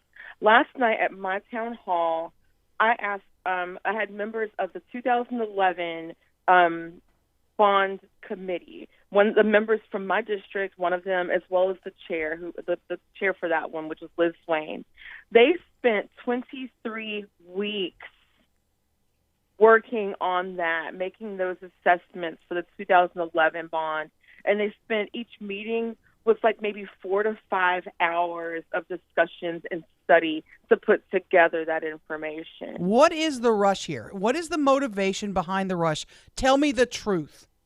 You know that I can't speak to these motivations. I think that one thing is that we don't want to see something roll off with the threat of not being able to pass it later. If we don't do it now and try to come back, that it's going to be a harder sell. I mean, I think that might be the political motivation for it. And also, it's we're constantly in a state of trying to figure out how we're going to pay for stuff. But I found myself saying it's the weirdest thing, and I said it in a meeting, a presentation last week. We cannot borrow our way into prosperity, especially when we have been told numerous times now that we have never budgeted properly for maintenance, which is how we keep ending up in this situation. You know, we have talked about this with you a bunch of times, and let me phrase it this way. We start at $220 million and sort of work our way down. Wouldn't it make more sense in putting a bond proposal together to start at zero and work your way up? You see what I'm getting at? Of course. I mean, the best way to start with your committee is to do a full needs assessment where they come in, you got a blank wall, and they literally throw all the projects across each district on the wall. We look at the prices for those things, and we prioritize from there. You don't start with the department head saying, "Well, this is what we think your needs are going to be. Put them in a priority order for us." We already started the whole thing inappropriately. We're talking to Councilwoman Lavette Fuller. Let me ask you if a compromise like this would be even appealing at all to you, to put the urgent police and fire needs on the ballot in November, and then spend the next 6, 8, 12 months studying and honing in on our other needs and doing another initiative next year. Is that something you think the council members you could get a compromise on? You know, if we had started this discussion back in February, I might be comfortable with that at this point. But we have to have this thing passed today. And when we talk about these needs, and we have looked at the building that is now housing our police, and yes, it is in terrible condition. But we should have been having a conversation about creative ways to deal with those dire needs now. What we need to do is basically seal off the worst parts of that building. But and instead, we move were that talking about staff. instead we were talking about saggy britches. Why? That wasn't February, baby. Instead, we were talking about a trash fee. But we spent a lot of time on trash fee, saggy britches. When We this started is on trash fee, and the thing is, we were told that trash fee was supposed to be so that we could ensure that our bond rating would go up. And at that time, we should have said, well, why are we worried about our bond rating if we're not going to be asking for more money? Let me sort of add to what Erin sort of dovetail with Erin's question. Well, no, let me start here. You said that you would be good when we talked to you last week. You said you would be pretty good with moving or holding off any kind of bond vote until October or November of next year, i.e. the do you still feel that way? I do. I think that I said last night that, and this does answer part of your question, Erin, about looking at dire needs right now. If we right now try to go out for even $60 million or something like that to cover some dire needs, we have not done enough of an assessment in order to say that we are completely confident that we are making the right move. Yes, I would feel better going out for another year, October or November. And I do realize that means that we're going to be living in austerity until we get to that point. And the thing is, we do need to be a little bit more austere about how we operate. Because, yeah, it's like Royal said, this is the taxpayers' money. And right now, I feel like if we go out, and let's say that in November, enough people who aren't really paying attention are always going to say yes to any kind of taxes. Let's say they show up in droves and they vote yes on this in November at $186 million. Erin's made the point a couple of times. She made it again yesterday. Well, maybe what she just made to you. Why don't we just vote on, why don't we just put on a bond issue on the ballot, the things that are like, her word was the emergency things. And I countered, well, isn't part of the problem, isn't the reason we're kind of in the fix we're in now with a number of the police station, why we're so behind in so many areas is because we wait until they are emergencies? To use a metaphor, we play Chicken Little. Wouldn't we sky better is falling, and now you have to vote for these things. And I'm saying right now, no, because what's going to happen is if enough people who aren't paying attention and just vote yes for every tax, if they show up and outnumber the people that are paying attention who would like to vote no, maybe on 1 and 3 and maybe just public safety passes, well, guess what's going to happen? The core communities of the city are going to be holding the bag when everyone that's already moved south of 3132 or even in the Stonewall says they can either completely leave this city and then we have no tax base, or somebody gets clever and decides they want to start Forbingville and they basically de-annex themselves from the city. So it's going to be 3 propositions, not just one. I know you heard what I just said. Yeah. Okay. Because I've heard some people say it's going to be lumped into one. It's 3 propositions right now. Okay. It's public safety, water and sewer, streets and drainage. Lavette Fuller, Shreveport City Councilwoman, thanks for your time.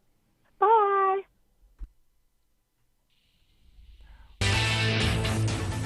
Key of E. Well, key of L for Lavette, actually.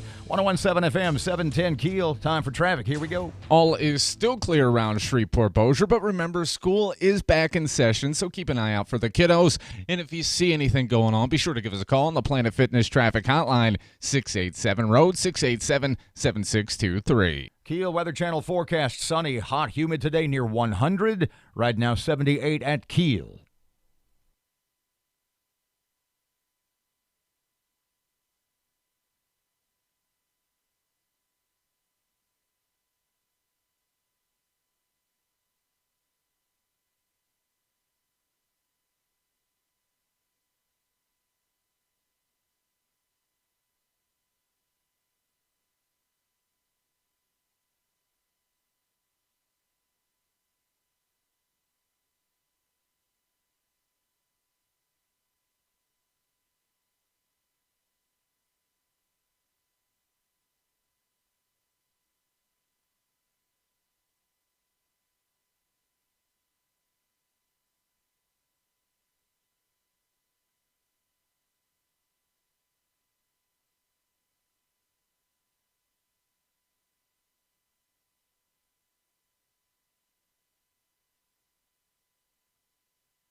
101.7 FM, 710 KEEL. Sports time. Here's Matt. Good morning from the sports desk of 1130 The Tiger. This is Tim Fletcher. According to several media reports, former Houghton star Dak Prescott has turned down a $30 million per year contract offer from the Dallas Cowboys and has instead asked for a deal worth $40 million per year, which would make Dak the highest paid player in NFL history. There are also reports from other entities, including USA Today, that dispute that Prescott asked for $40 million per year. But no matter what is actually happening with Dak's deal, the Cowboys remain stuck in contract dilemmas with Dak, Amari Cooper, and Zeke Elliott, whose contract holdout continues in Cabo. LSU fans can calm down. Quarterback Joe Burrow, who missed this weekend scrimmage with what Ed Orgeron called a, quote, minor camp injury, end quote, returned to practice on Monday, and according to a couple of players, Burrow could have participated Saturday, but was held out as a precautionary move. The red-hot Astros had their game against the White Sox postponed due to weather Monday. The two teams will make it up with a double dip today. From the sports desk of 1130 The Tiger, this is Tim Fletcher.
One 101.7 FM, 710 KEEL, Robert and Erin. I might need to send a pizza up to the City Hall today, about 3:30, 4 o'clock. Getting a few interesting texts. Shreveport Security Systems text line 318-392-1884. That we were both salty? If you want to, salty? If you want to address those, feel free. I didn't feel like I was salty. I'm just making a good argument. But see, I know you, and I know Miss Levette, and you are personality-wise very similar. So I did not, in the tone of either of your voices, I didn't feel it either. Hear anything that to me was unusual. My phone blew up saying that we were both salty toward each other. Or because of your relationship both on and off the air. Okay. I didn't think it was on either of your parts disrespectful. You rarely see me salty. That's how you guys just talk to each other. Yes. You are familiar with each other. Yes. And there's a degree nothing she did bothered me. Of informality, I think, about your relationship that in many ways carries over to interviews with her. Me bringing up the saggy britches might have bothered her. I don't know. She's a big girl. She can handle it.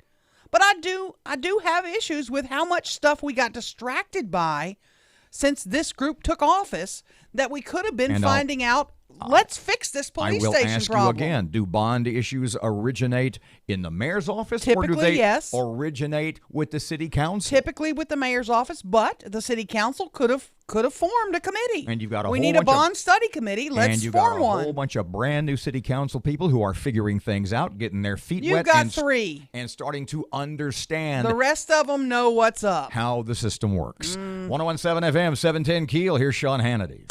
Now, here's the morning Sean Hannity update. They didn't care about Mueller. They didn't care about, for all intent and purposes, whether I like him or don't like him. I mean, the guy worked in the FBI, served his country, was a Marine, served in combat. I mean, and then they've lectured us for questioning how the hiring of Clinton's lawyer. He didn't even know Clinton's lawyer was on the team, and they knew that too. He never knew of Fusion GPSs. They knew that too. They knew he wasn't up for testifying. They all knew he wasn't up for testifying.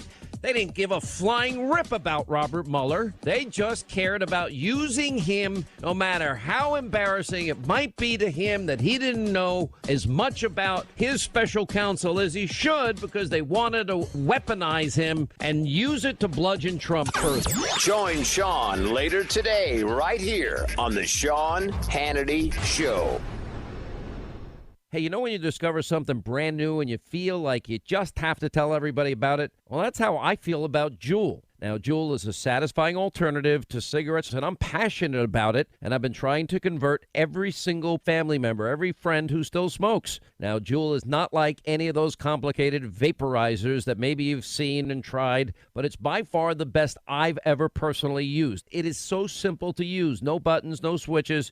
You just insert the Juul pod, and I'm ready to go. And the best part is Juul has no cigarette ash, no odor, no mess. That means I don't have to worry about the way my hands, my clothes, or my breath smell. And I 1,000% recommend Juul, Juul. Now, if you're one of 34 million Americans, adults who smoke, know there is a satisfying alternative to cigarettes. Go to Juul.com/Switch America. That's JUUL.com/Switch America. Warning, this product contains nicotine. Nicotine is an addictive chemical.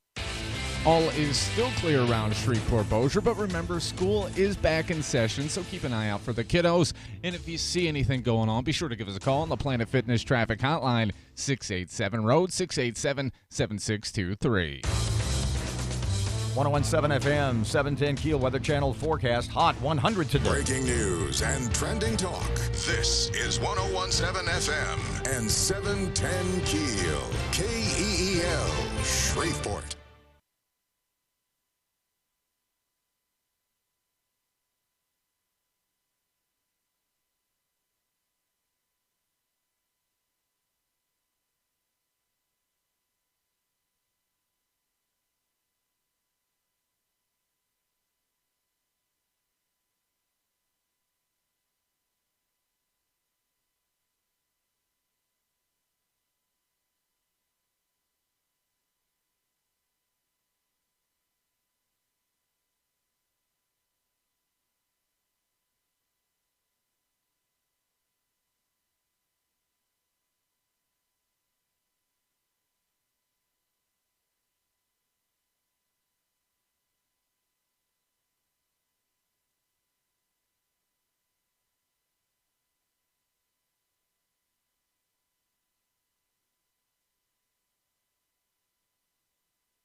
Just past 8 o'clock. Good morning. It's Robert and Erin, 101.7 FM and 710 KEEL, and Erin Local News getting ready now. The bond proposal's been trimmed a smidge. We'll talk about that. Could a downtown building house the police station? We'll have that coming up, too. And a bit of a skirmish in the local Senate race. Tim Magner, Shreveport Chamber of Commerce, joins us in just a couple of minutes to talk about the bond issue. On board, not on board. 220, 186, 37.95. Buy a Swiffer, clean this joint up. Yeah, and Matt wrote an awesome and very incendiary article at the KEEL website, keelnews.com, about Dak Prescott and his contractual demands. Fletcher in sports and traffic and weather, it's coming up this hour, and it's right here on KEEL.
Morning Report now on 101.7 FM and 710 KEEL. Several residents came out to voice concerns about the proposed $220 million bond issue as the city council prepares to vote. Councilman John Nicholson telling KEEL News he'll continue to work to find a compromise and a possible delay. I will continue to lobby my colleague until the last minute, until the vote. Given the amount of money we're talking about, I would expect a comprehensive and rigorous assessment of the city's needs so that we can collectively decide how to spend the money we're asking voters to allow us to borrow it. And I just don't think that's happened yet. The measure has been pared back to $186 million. Now, one idea is the prospect of using the old Arkla gas building on Milam Street for a police headquarters. It's 14 stories and 200,000 square feet. Police Chief Ben Raymond reacted to that possibility. Parking is a huge issue. We have over 300 marked police units. We have over 200 unmarked police units, and that doesn't include us driving our personal vehicles to work and getting in those units. So parking is a real concern for us. The building comes with a $2 million price tag, which would be much cheaper than what we're budgeting in the bond issue. Another blistering day with the heat. The National Weather Service has issued its first excessive heat warning of the year for the northern part of the state until tonight. Meteorologist Gary Chatelaine says heat indices will climb over 110 degrees. It's just basically harder for your body to cool off when it's that high of a heat index. You know, you sweat and it doesn't evaporate. You know, you cut the grass, your shirt just gets soaked. Things heating up in a local Senate race. Matt Parker with that. Things are heating up in the state Senate race between Barbara Norton and Greg Tarver. Tarver has filed a lawsuit challenging Norton's candidacy. In the suit, Tarver claims that Norton does not live in District 39 and is not eligible to run. Also, according to Tarver, the address Norton lists on McAlpine also happens to be the home of a registered sex offender. The case will make its way in front of a judge later this week. From 101.7 FM and 710 KEEL, I'm Matt Parker. Good news from the medical world today. Ochsner LSU Health Shreveport designated as a pediatric level 2 trauma program, making it the first and only program in Louisiana with this distinction. We're quite lucky in Louisiana where gas prices are concerned. You can find it under $2 a gallon at some spots. The statewide average is $2.24.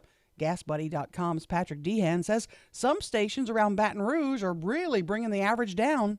If you live in Baton Rouge, you're being treated to some of the cheapest gas in the country. Prices there all the way down to as low as $1.92 at one station. In Shreveport-Bossier, you can find prices at about $2.10 a gallon at several locations. Louisiana sees a 59% decrease in the number of wildfires when comparing 2018 to 2008. State Ag Commissioner Mike Strain says Louisiana had 1,600 wildfires in '08, but only 676 last year. He credits the decrease to a successful public education campaign. Getting the message out that it's not cool to set the wildlands on fire. Commissioner also credits a successful effort to do some controlled burns across the state for keeping light sparks from turning into massive infernos. A friend of the Dayton, Ohio gunman faces charges after authorities say he helped Connor Betts buy the body armor and assemble the weapon used in the mass shooting in which 9 people were killed. A man in Britain is missing his dentures. Well, they've been found 8 days after his surgery. They were stuck in his throat. I'm Erin McCarty on 101.7 FM and 710 KEEL.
.107 FM, 710 KEEL. Traffic time. Here's Matt. We got several accidents slowing you down at the moment. I-49 North and Kings Highway. We got a wreck at Viking between Herndon and Olive Street. Plus, we're getting reports of major delays on Airline Drive in Bossier City. If you see anything else going on, give us a call on the Planet Fitness Traffic Hotline, 687-ROAD.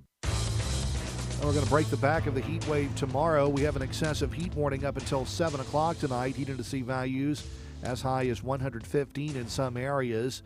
Sunshine here today. Highs today near 100. Slight chance of a thunderstorm late tonight, low 79. Scattered thunderstorms tomorrow, high 90. Richard Wedding at the Weather Channel.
1017 FM, 710 Keel. Robert J. Wright and Erin McCarty. Keel app is a free and thinning download presented by Office Furniture Source. Mr. Tim Magner, Shreveport Chamber of Commerce, welcome back. Thanks. Okay, let's talk the bond issue because today is the vote. City Council vote today started at $220 million downward.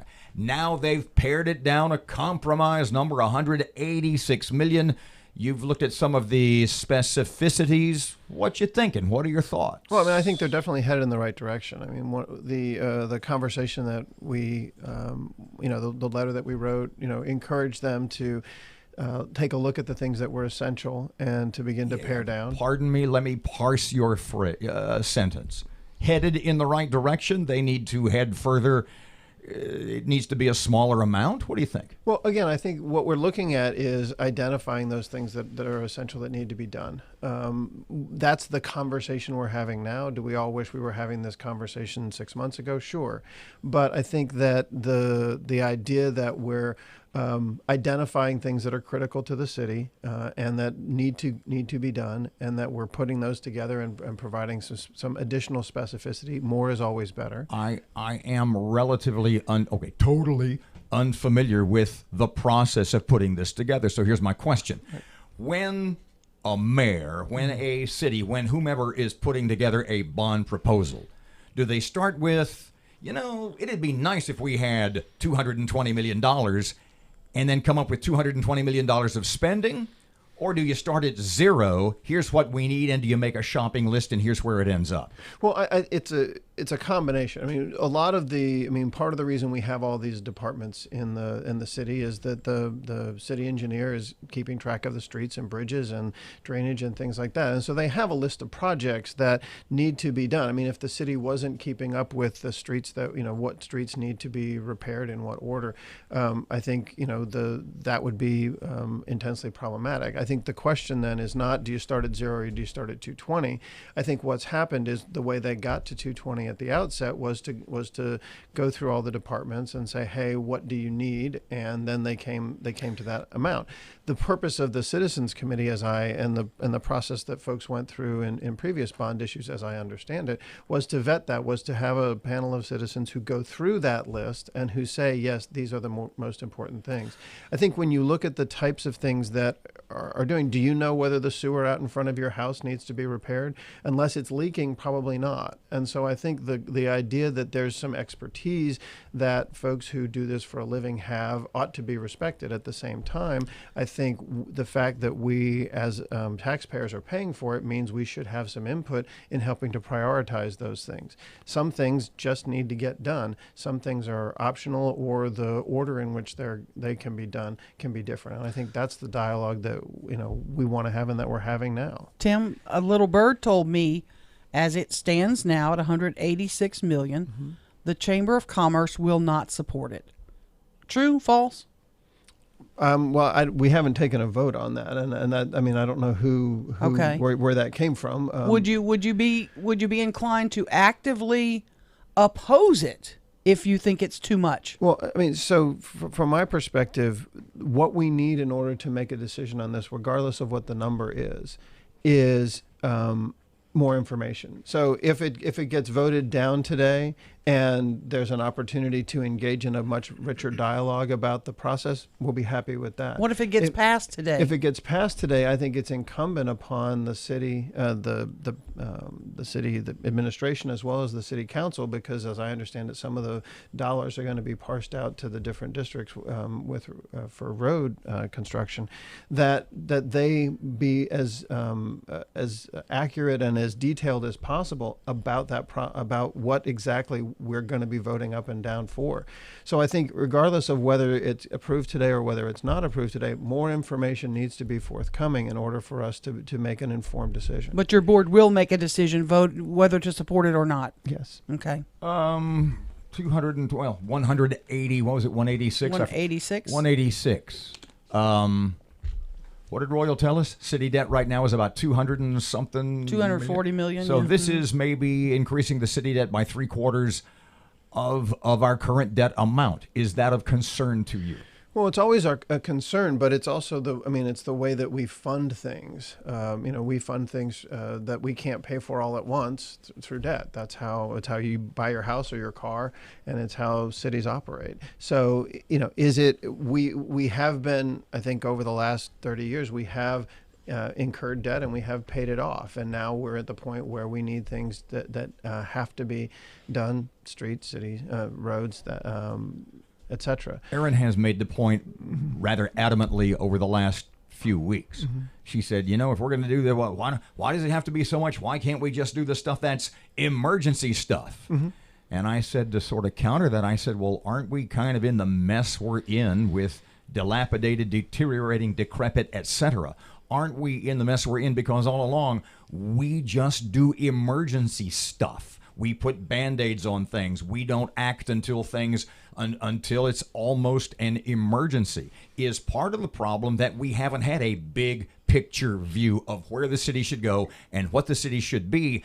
And is that sort of an explanation for what a lot of people think is a rather heady amount?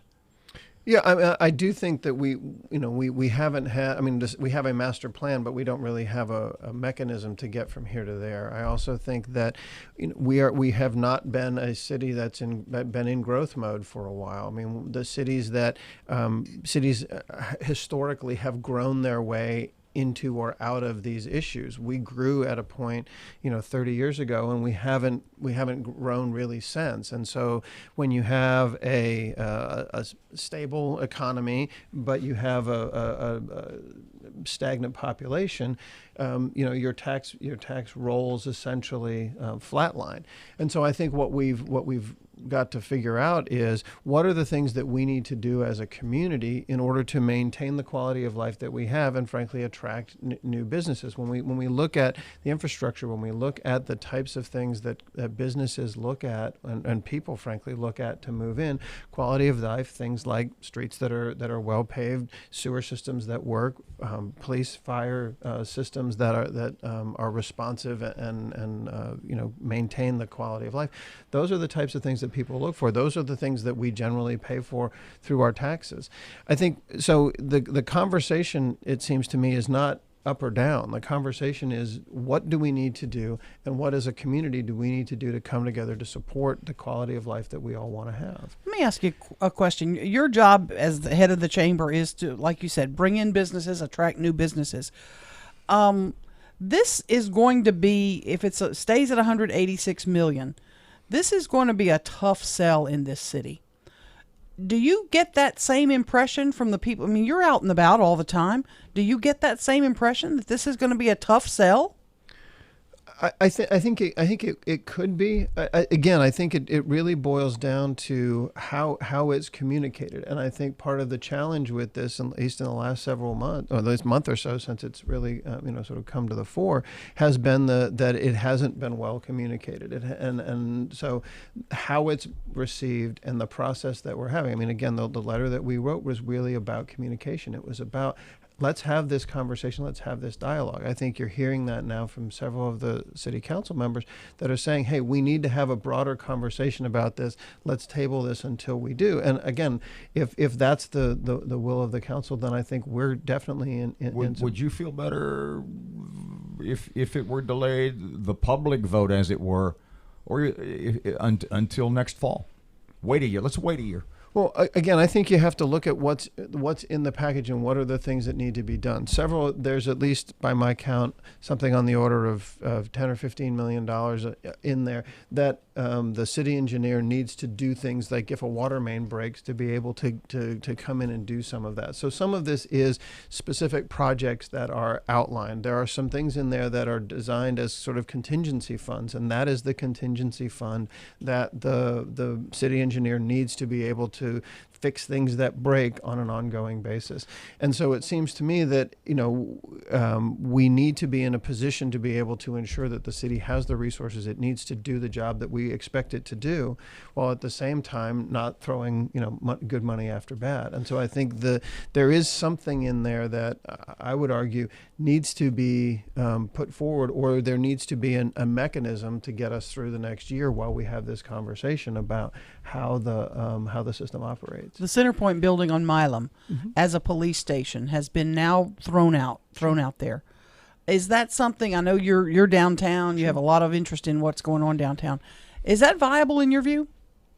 I think it's a very interesting option. I think as the chief mentioned yesterday at the meeting, I think there's parking and ingress egress issues. I think those are worth looking at. To me, these are the kinds of conversations that are definitely worth having. I think having 400 or 500 more people downtown could be very interesting for the life of downtown, both lunches, but also people walking around, the impact that has on just downtown in general. I also think that from what I understand, that the technology infrastructure in the building is actually very good, and I know, having spoken with Keith Hansen about it, that's one of the key things that he's looking at out of a new police station is the ability to be able to house some technology. So I think there are some interesting positives. I think it's great that Councilman Busher was able to get that information out there. But again, and if the bond issue is approved today with or put on the ballot today with the $20 million in there, I still think it's worth looking at that and scaling that back. To me, that's the kind of dialogue that I think needs to go on. If it is put on the ballot today, we've got 10 weeks or so between now and the election. That's the kind of information that can come out. That's the kind of vetting that I think still needs to be done. Just because the amount is approved doesn't mean it all needs to be drawn down.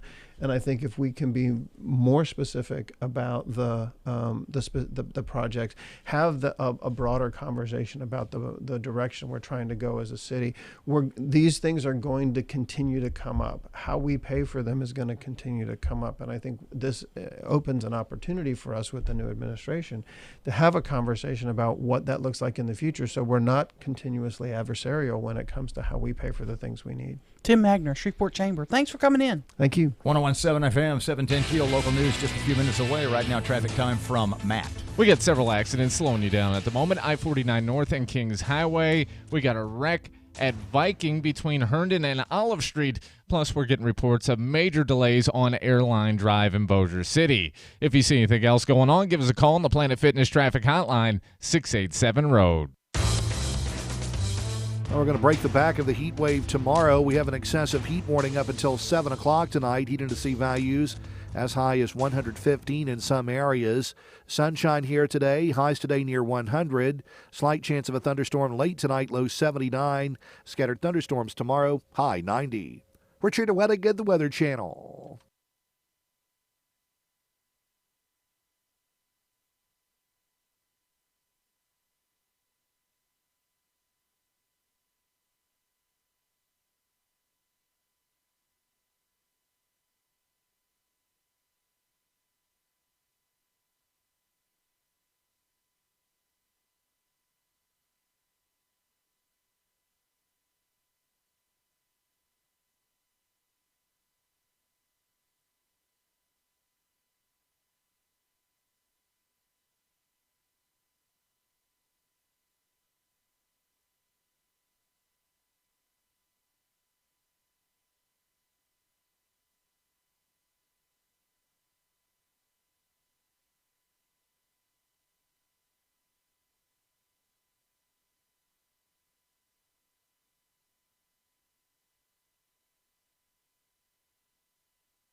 getting a little response. Did you put the link? 1017 FM, 710 Keel, Robert and Erin. Parky, did you put the link to your KeelNews.com Cowboys/Dak Prescott article, story, blog on the Facebook page? Oh, yeah, it's up there.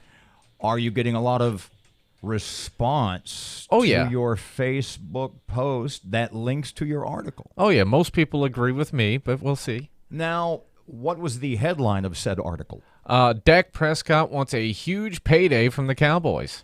And you make the case that if you don't know, Dak turned down a $30 million a season offer from Jerry Jones and the Cowboys. Yep. Says he wants to be the highest paid player in the game. $40 million. He wants what? $40 million. Knock it off over there. Sorry. Okay. Is he not worth this 30? In your, No. What did you write? Well, basically, here's how the salaries for the top paid quarterbacks as right now lays out.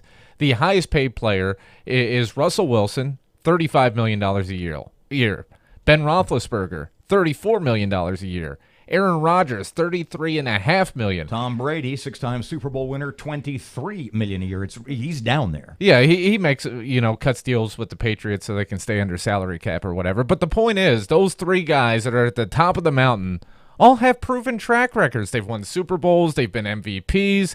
What has Dak done? I mean, look, the Cowboys have been good the past couple of years, but a lot of that has to do with their running game and their defense. Dak at times has looked brilliant. Other times he struggles to get the ball downfield, takes a lot of sacks. I mean, $30 million would have been a great deal for both sides. It was incentive heavy, but Dak performs, he gets paid. Imagine $30 million. Always remember, and I've said this a million times, I'll make it 1,000,001. If you make $1 million a year, you make $20,000 a week. If you make $30 million a year, good heavens, that's like $600,000+ a week. And they've still got Ezekiel Elliott out of camp, and Amari Cooper, wide receiver, he wants his deal redone also. And there's a couple of defensive players they're going to have to pay if they want that top-notch defense to keep going. Read Matt's article. Comment. You can comment on Facebook. You can read the whole article at KeelNews.com. 1017 FM 710 Keel. Here's Matt. We got several accidents slowing you down at the moment. I-49 North and Kings Highway. We got a wreck at Viking between Herndon and Olive Street. Plus, we're getting reports of major delays on Airline Drive in Bossier City. If you see anything else going on, give us a call on the Planet Fitness Traffic Hotline, 687-ROAD. We're going to break the back of the heat wave tomorrow. We have an excessive heat warning up until 7 o'clock tonight. Heat index values as high as 115 in some areas. Sunshine here today. Highs today near 100. Slight chance of a thunderstorm late tonight, low 79. Scattered thunderstorms tomorrow, high 90. We're Trina Wedding at the Weather Channel.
Information.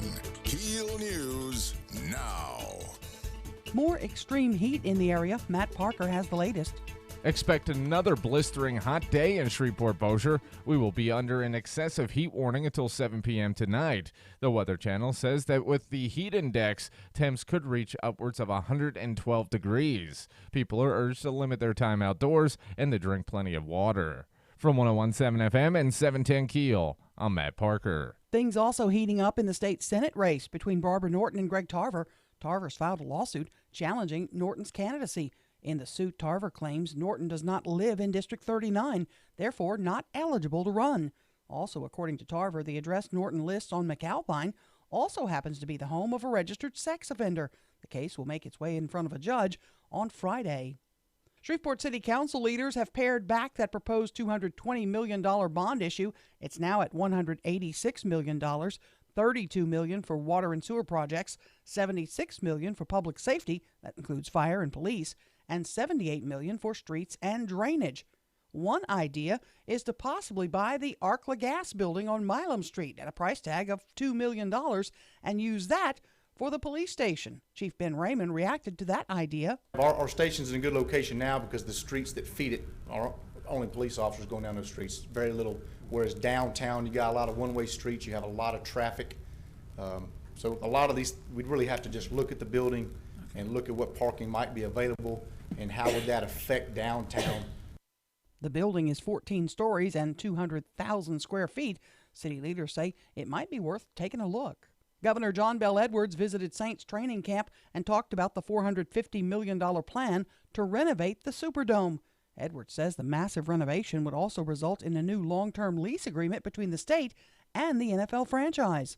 The goal is to have the Saints here for 30 more years. We're excited about the opportunity to do that. We don't think there's a better place in the world for the Saints, and we're excited about what the Saints are doing for Louisiana. Edwards says it's vital for the Superdome, which opened in 1975, to see optimizations that keep the facility competitive in being able to host many major events. Boil advisory issued in Keithville due to a broken water main. District 7 is under the advisory. It's for everyone east of Highway 167 and west of Mansfield Road. The advisory will be in effect for at least 3 days. Bus driver shortage is causing headaches, according to new reports. Thanks to a booming economy, 91% of school districts, including Caddo and Bossier, are experiencing a driver shortage. Drivers are leaving for better paying jobs and leaving the school districts high and dry. Both Caddo and Bossier have been hosting job fairs and posting jobs on social media in hopes of filling their staffs. The Trump administration has finalized changes to enforcement of the Endangered Species Act. The changes unveiled by the Interior Department allow federal authorities for the first time to take into account the economic cost of protecting a particular species. The Trump administration's move will reduce regulatory burdens, but conservation groups charge it will also drive more creatures to extinction. At least 10 attorneys general have protested an early draft of the changes, saying they put more wildlife at greater risk of extinction. At the White House, John Decker, Fox News. Recall of Dole baby spinach packages due to possible salmonella contamination. You're urged to either throw it away or bring it back to the store where you purchased it. I'm Erin McCarty on 101.7 FM and 710 KEEL.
One 101.7 FM, 710 KEEL. Robert J. Wright and Erin McCarty. Okay. During the news break, you got a Shreveport Security Systems text line 318-392-1884. A very interesting and insightful message. Do you want to? Which one? I've got several. The longer one. The one I was reading to you? Yes. Do you want to cite the source? Do you want to beat around the bush and say who it might be? How do you want to handle this? I don't think he would mind. It comes from former Councilman Michael Corbin, who represented Council District D, and he said in 2018 he asked the tax assessor to compute the percentage of property tax collected in District D for 2017. Southeast Shreveport. At that time, it was a little over 28%. The percentage would be higher, likely well over 30%, if Willis Knighton, Christus, and other not-for-profits paid property tax. Let's assume the percentage, he says, has grown to 30% today, with continued development in the area. If a bond issue of $186 million is passed, Southeast Shreveport, specifically Council District D, would pay for $55.8 million of the proposal. The council, he says, would be wise to propose a small bond issue to address the SPD building and some of the fire department issues and roll back the millage as necessary. In 2020, come back with a comprehensive proposal that also addresses the need for additional revenue for consent decree projects and ask the voters to approve. In reality, the way a bond proposal should work is by asking the citizens to approve work and pay a higher tax to finance the work, not as we've done in the past and rarely adjust millage, just create new debt. 1017 FM, 710 Keel, Robert and Erin, DDA, Downtown Development Authority boss Liz Swain. What do they think about this, specifically moving the police department, the police station downtown, and her thoughts on the bond proposal as a whole? City Council votes today to see whether or not it goes to the voters. Traffic time. Here's Maddie. Still got a couple of wrecks slowing you down. I-49 North and Kings Highway, Gilbert and Piermont, plus big delays in Bossier on Airline Drive. If you see anything else going on, give us a call on the Planet Fitness Traffic Hotline, 687-ROAD. We're going to break the back of the heat wave tomorrow. We have an excessive heat warning up until 7 o'clock tonight. Heat index values as high as 115 in some areas. Sunshine here today. Highs today near 100. Slight chance of a thunderstorm late tonight, low 79. Scattered thunderstorms tomorrow, high 90. We're Trina Wedding at the Weather Channel.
Robert J. Wright and Erin McCarty, 1017 FM and 710 Keel. Once again, Shreveport Security Systems text line 318-392-1884. Liz Swain is the executive director of Shreveport's Downtown Development Authority. Hey, Miss Liz, welcome back to Keel. How you doing this morning? Hey, I'm doing great, Robert. How are you? A pleasure to have you. Thank you, ma'am. Well, downtown will certainly be booming with 500 police officers calling downtown home in the old Centerpoint Energy building on Milam. Are you all for this? Well, let me just stop you and say that it's not the old Centerpoint Energy building. It is the current Centerpoint Energy building. They are still using it, but there are far fewer employees there than there used to be. And, yeah, I was very shocked yesterday when I heard that idea floated. And let me tell you, Erin, that I understand exactly what Grayson and John are trying to do, and they are trying to identify some less expensive ways to get to where the city needs to be. So I admire that. You know, they're looking at options. But that was shocking when I heard that they were considering the Centerpoint building, or at least they were floating that idea. Let me just give you some statistics to put it in perspective. Government Plaza, which is a very large building, is 139,000 square feet. That's a big old building. Mm-hmm. Centerpoint building is 249,000 square feet, nearly double the size of Government Plaza. It is a very large building in a very prominent location downtown. Now, they're talking about the fact that they could get it for cheap. They said that the realtor told them they could get it for $2 million, which is a steal deal. Mm-hmm. But the architect that they had there yesterday at the city council said that he estimated, just walking through it very briefly, that it would cost between $50 to $60 a square foot to rehab it. $50 to $60, 249,000 square feet. So that puts the rehab alone at over $12 million. But he said it didn't need that $50 because I was watching. He said it doesn't need that on every floor. Some of the floors are move-in ready. Well, okay. Let's just say it only needs $7 million worth of rehab. Mm-hmm. And then it costs $2+ million to buy, because once people find out that a building is desirable, that price may go up. The building has very little parking associated with it. It's got a small parking garage underneath, and it's got a little teeny surface lot behind it. They need between 300 and 500 spaces. Now, they could find those spaces downtown on some surface lots, but the surface lots don't have any fencing around them, which they prefer to have their cars secured. So I can see, a mile of chain link fencing downtown, not attractive, nor would the UDC, the Unified Development Code, allow something like that.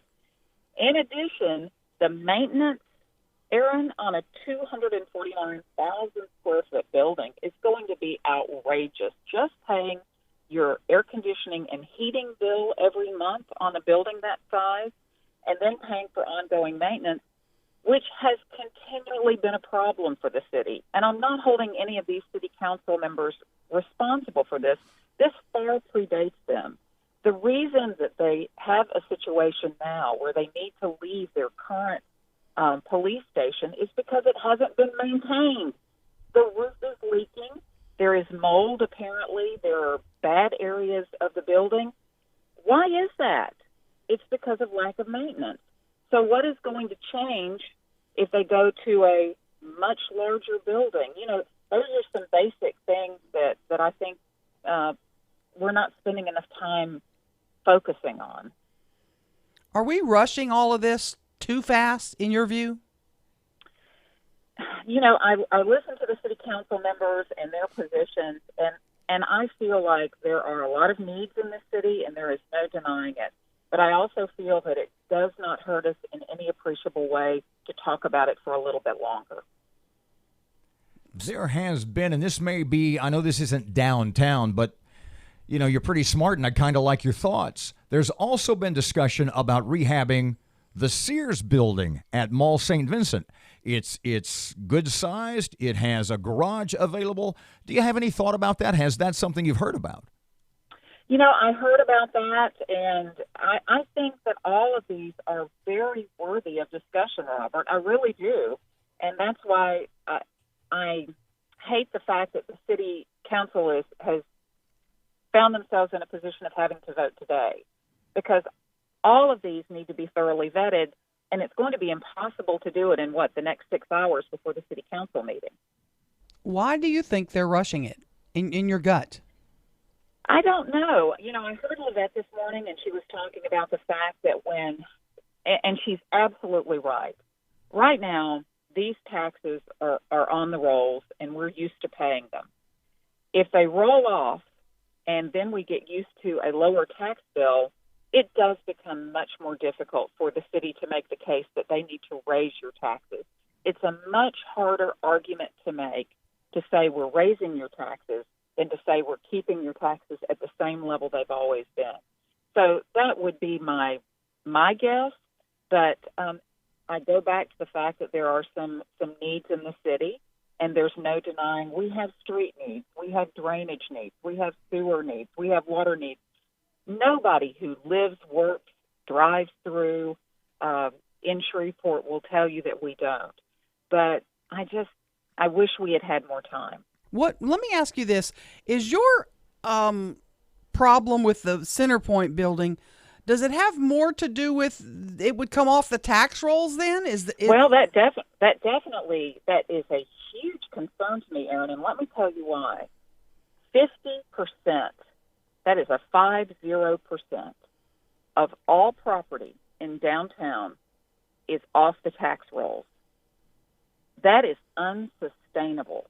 But doesn't it generate way more sales tax money if you've got 500 people coming into that building now? No. Are you sure about that? No. When you compare the amount of property taxes, sales taxes that a for-profit business in that building would generate, the police department now, when officers get there, they tend to drive into the garage, walk into the station, get back in their car. They don't stay in that station by and large. They go out on patrol. They, go do whatever missions, their CLOs or their patrol cops. And so they don't stay at the station for long. They come in, they check in, they get whatever equipment that they need, and then they're out again. So we don't know what sort of sales tax they will generate, but even if they're going to downtown eating spots, a couple of times a week, that building on the tax rolls, if you keep taking buildings off the tax rolls, then what we have downtown is we've got 50% of those property owners who are taxpayers are in effect paying the taxes for everyone. And again, that just becomes unsustainable, not only for downtown, but for the city as a whole, when you look at the amount of property off the tax rolls citywide. Liz Swain, Downtown Development Authority Director. Thanks for your time. You bet. 101.7 FM, 710 Keel. Sports just a couple of seconds away. Right now, traffic time from Matt. We got several accidents slowing you down at the moment. I-49 North and Kings Highway. We got a wreck at Viking between Herndon and Olive Street. Plus, we're getting reports of major delays on Airline Drive in Bossier City. If you see anything else going on, give us a call on the Planet Fitness Traffic Hotline, 687-ROAD. We're going to break the back of the heat wave tomorrow. We have an excessive heat warning up until 7 o'clock tonight. Heat and sea values as high as 115 in some areas. Sunshine here today. Highs today near 100. Slight chance of a thunderstorm late tonight, low 79. Scattered thunderstorms tomorrow, high 90.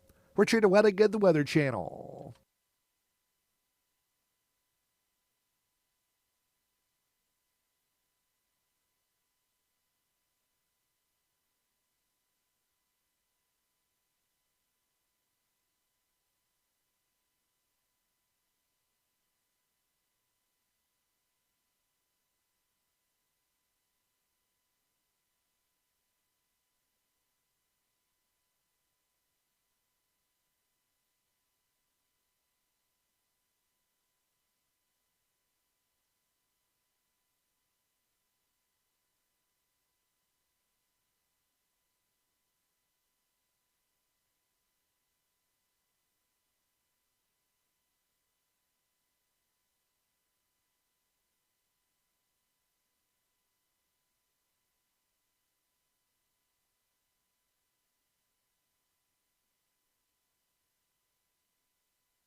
Listening to American Ground Radio's Morning Minute. During qualifying for state elections last week, no Democrat with statewide name recognition signed up to run against any of the state's top 6 Republican incumbents. Several of the Democrats who did qualify haven't even raised a single dollar for their campaign. Well, that's because the number of registered Democrats in Louisiana has continued to shrink since Edwards became governor in January of 2016, and the Republican majority has continued to widen. Over the weekend, the Baton Rouge Advocate said Democrats have become an endangered species throughout the Deep South in recent years. Well, maybe this fall, perhaps John Bell will make them all extinct. American Ground Radio, where building a better America begins with building a better us. Return each weeknight from 6 to 7 p.m. with Louis R. Avalone and Stephen Parr on 101.7 FM and 710 KEEL and streaming live at KEELnews.com.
1017 FM, 710 Keel, Robert J. Wright and Erin McCarty. I'm going to have you look something up here. And when you look it up, kind of afraid. Well, this is so insane, and yet from a far left radical feminist social justice warrior point of view, it makes sense to them. Look All up right. the name Ashley, Ashleigh, Ashley Leigh. Ingle, Ingle. All right. Ashley Ingle staked in the heart. Nope. This man, I can't read this word. I'm not going to read this word. Is that the FR thing? Yes. Yeah, I want you to. I'm not going to read that word. You want me to read it? Yes. Okay. Ashley Ingle is a leftist, feminist, social justice warrior. And she has coined the term, pardon me in advance. And this is, look, I did homework on this last night. This is real. This is not nuts. I mean, it's nuts when I read it to you. But she really said this. This is not one of those weekly world news / Facebook Donald Trump is cutting deals. This can't be true. It's absolutely true. I found about 15 different sources. Can't be. Read it. I'm not going to read the word. The term. No, wait. You have to read the term. I'm going to read it. Do you mind? You read it. Do you mind? Go ahead. She has coined the term, pardon me in advance, fart rape. And this is her quote. I'll just say it. I'll just say it. You can change if you want. By farting louder, the man is using passive-aggressive violence to position himself as dominant. This intimidates the woman to subconsciously not release as much flatulence, and thus the woman fears for her safety. She doesn't fart as loud as a sign of submission. This, in turn, contributes to the rape culture and the oppression of women. That's real. That's what she thinks. We got to go. We'll cover this again tomorrow morning. Wow. Or maybe we won't. Back again tomorrow morning, 6 till 9. Robert and Erin, 1017 FM, 710 Keel. Here's Kim Commando. Texting strangers who have almost your exact phone number is the new viral thing to do. But for one woman, the fun turned into her biggest nightmare. Kim Commando with your Tuesday Consumer Tech Update, brought to you by ExpressVPN. Before you travel this summer, download ExpressVPN on your device. Get the same protection I have at expressvpn.com. Here's how the number neighbor fad works. Say the last 2 digits of your phone number is 10. You text hello to your number, but the last 2 digits is 11. While some people are spooked by the text, many start conversations, share jokes, and pull pranks on one another. One man adopted his number neighbor's dog when he found out that his new text buddy was moving and couldn't take his pet with him. But a woman in Los Angeles was terrorized by her neighbor. The stranger sent her videos of someone loading a gun. He threatened her life and called her 70 times. So what can you do if you find yourself in a similar situation? Block the number and call the police. I'm Kim Commando. Dell Small Business Technology Advisors give you trusted advice, one-on-one partnership, and tailored tech solutions like computers with Intel Core processors, servers, storage, networking, plus thousands of top brand electronics, accessories, and software. No matter your technology needs, Dell is here to help your small business do big things. Call 877-BUY-DELL to speak with an advisor today. That's 877-BUY-DELL. At Indeed, we understand that when it comes to hiring, it's important to have a large talent pool to choose from. But sometimes too many good options can be overwhelming. That's why Indeed doesn't just give you access to a large pool of job seekers. We also offer screener tools that let you instantly narrow down your search. Hone in on hiring with Indeed. Experience Indeed for yourself today and get a free sponsored job upgrade on your first posting at Indeed.com/promo. Terms and conditions apply. Still got a couple of wrecks slowing you down. I-49 North and Kings Highway, Gilbert and Piermont, plus big delays in Bossier on Airline Drive. If you see anything else going on, give us a call on the Planet Fitness Traffic Hotline, 687-ROAD. 1017 FM, 710 Keel, where the channel forecast, guess what? Sunny and hot and humid today. High high temps today going to be close to 100 again. Heat index in the 110 to 115 range. Right now, 82 at KEEL. Breaking news and trending talk. KEEL, 710 AM and K269GO, 1017 FM, Shreveport.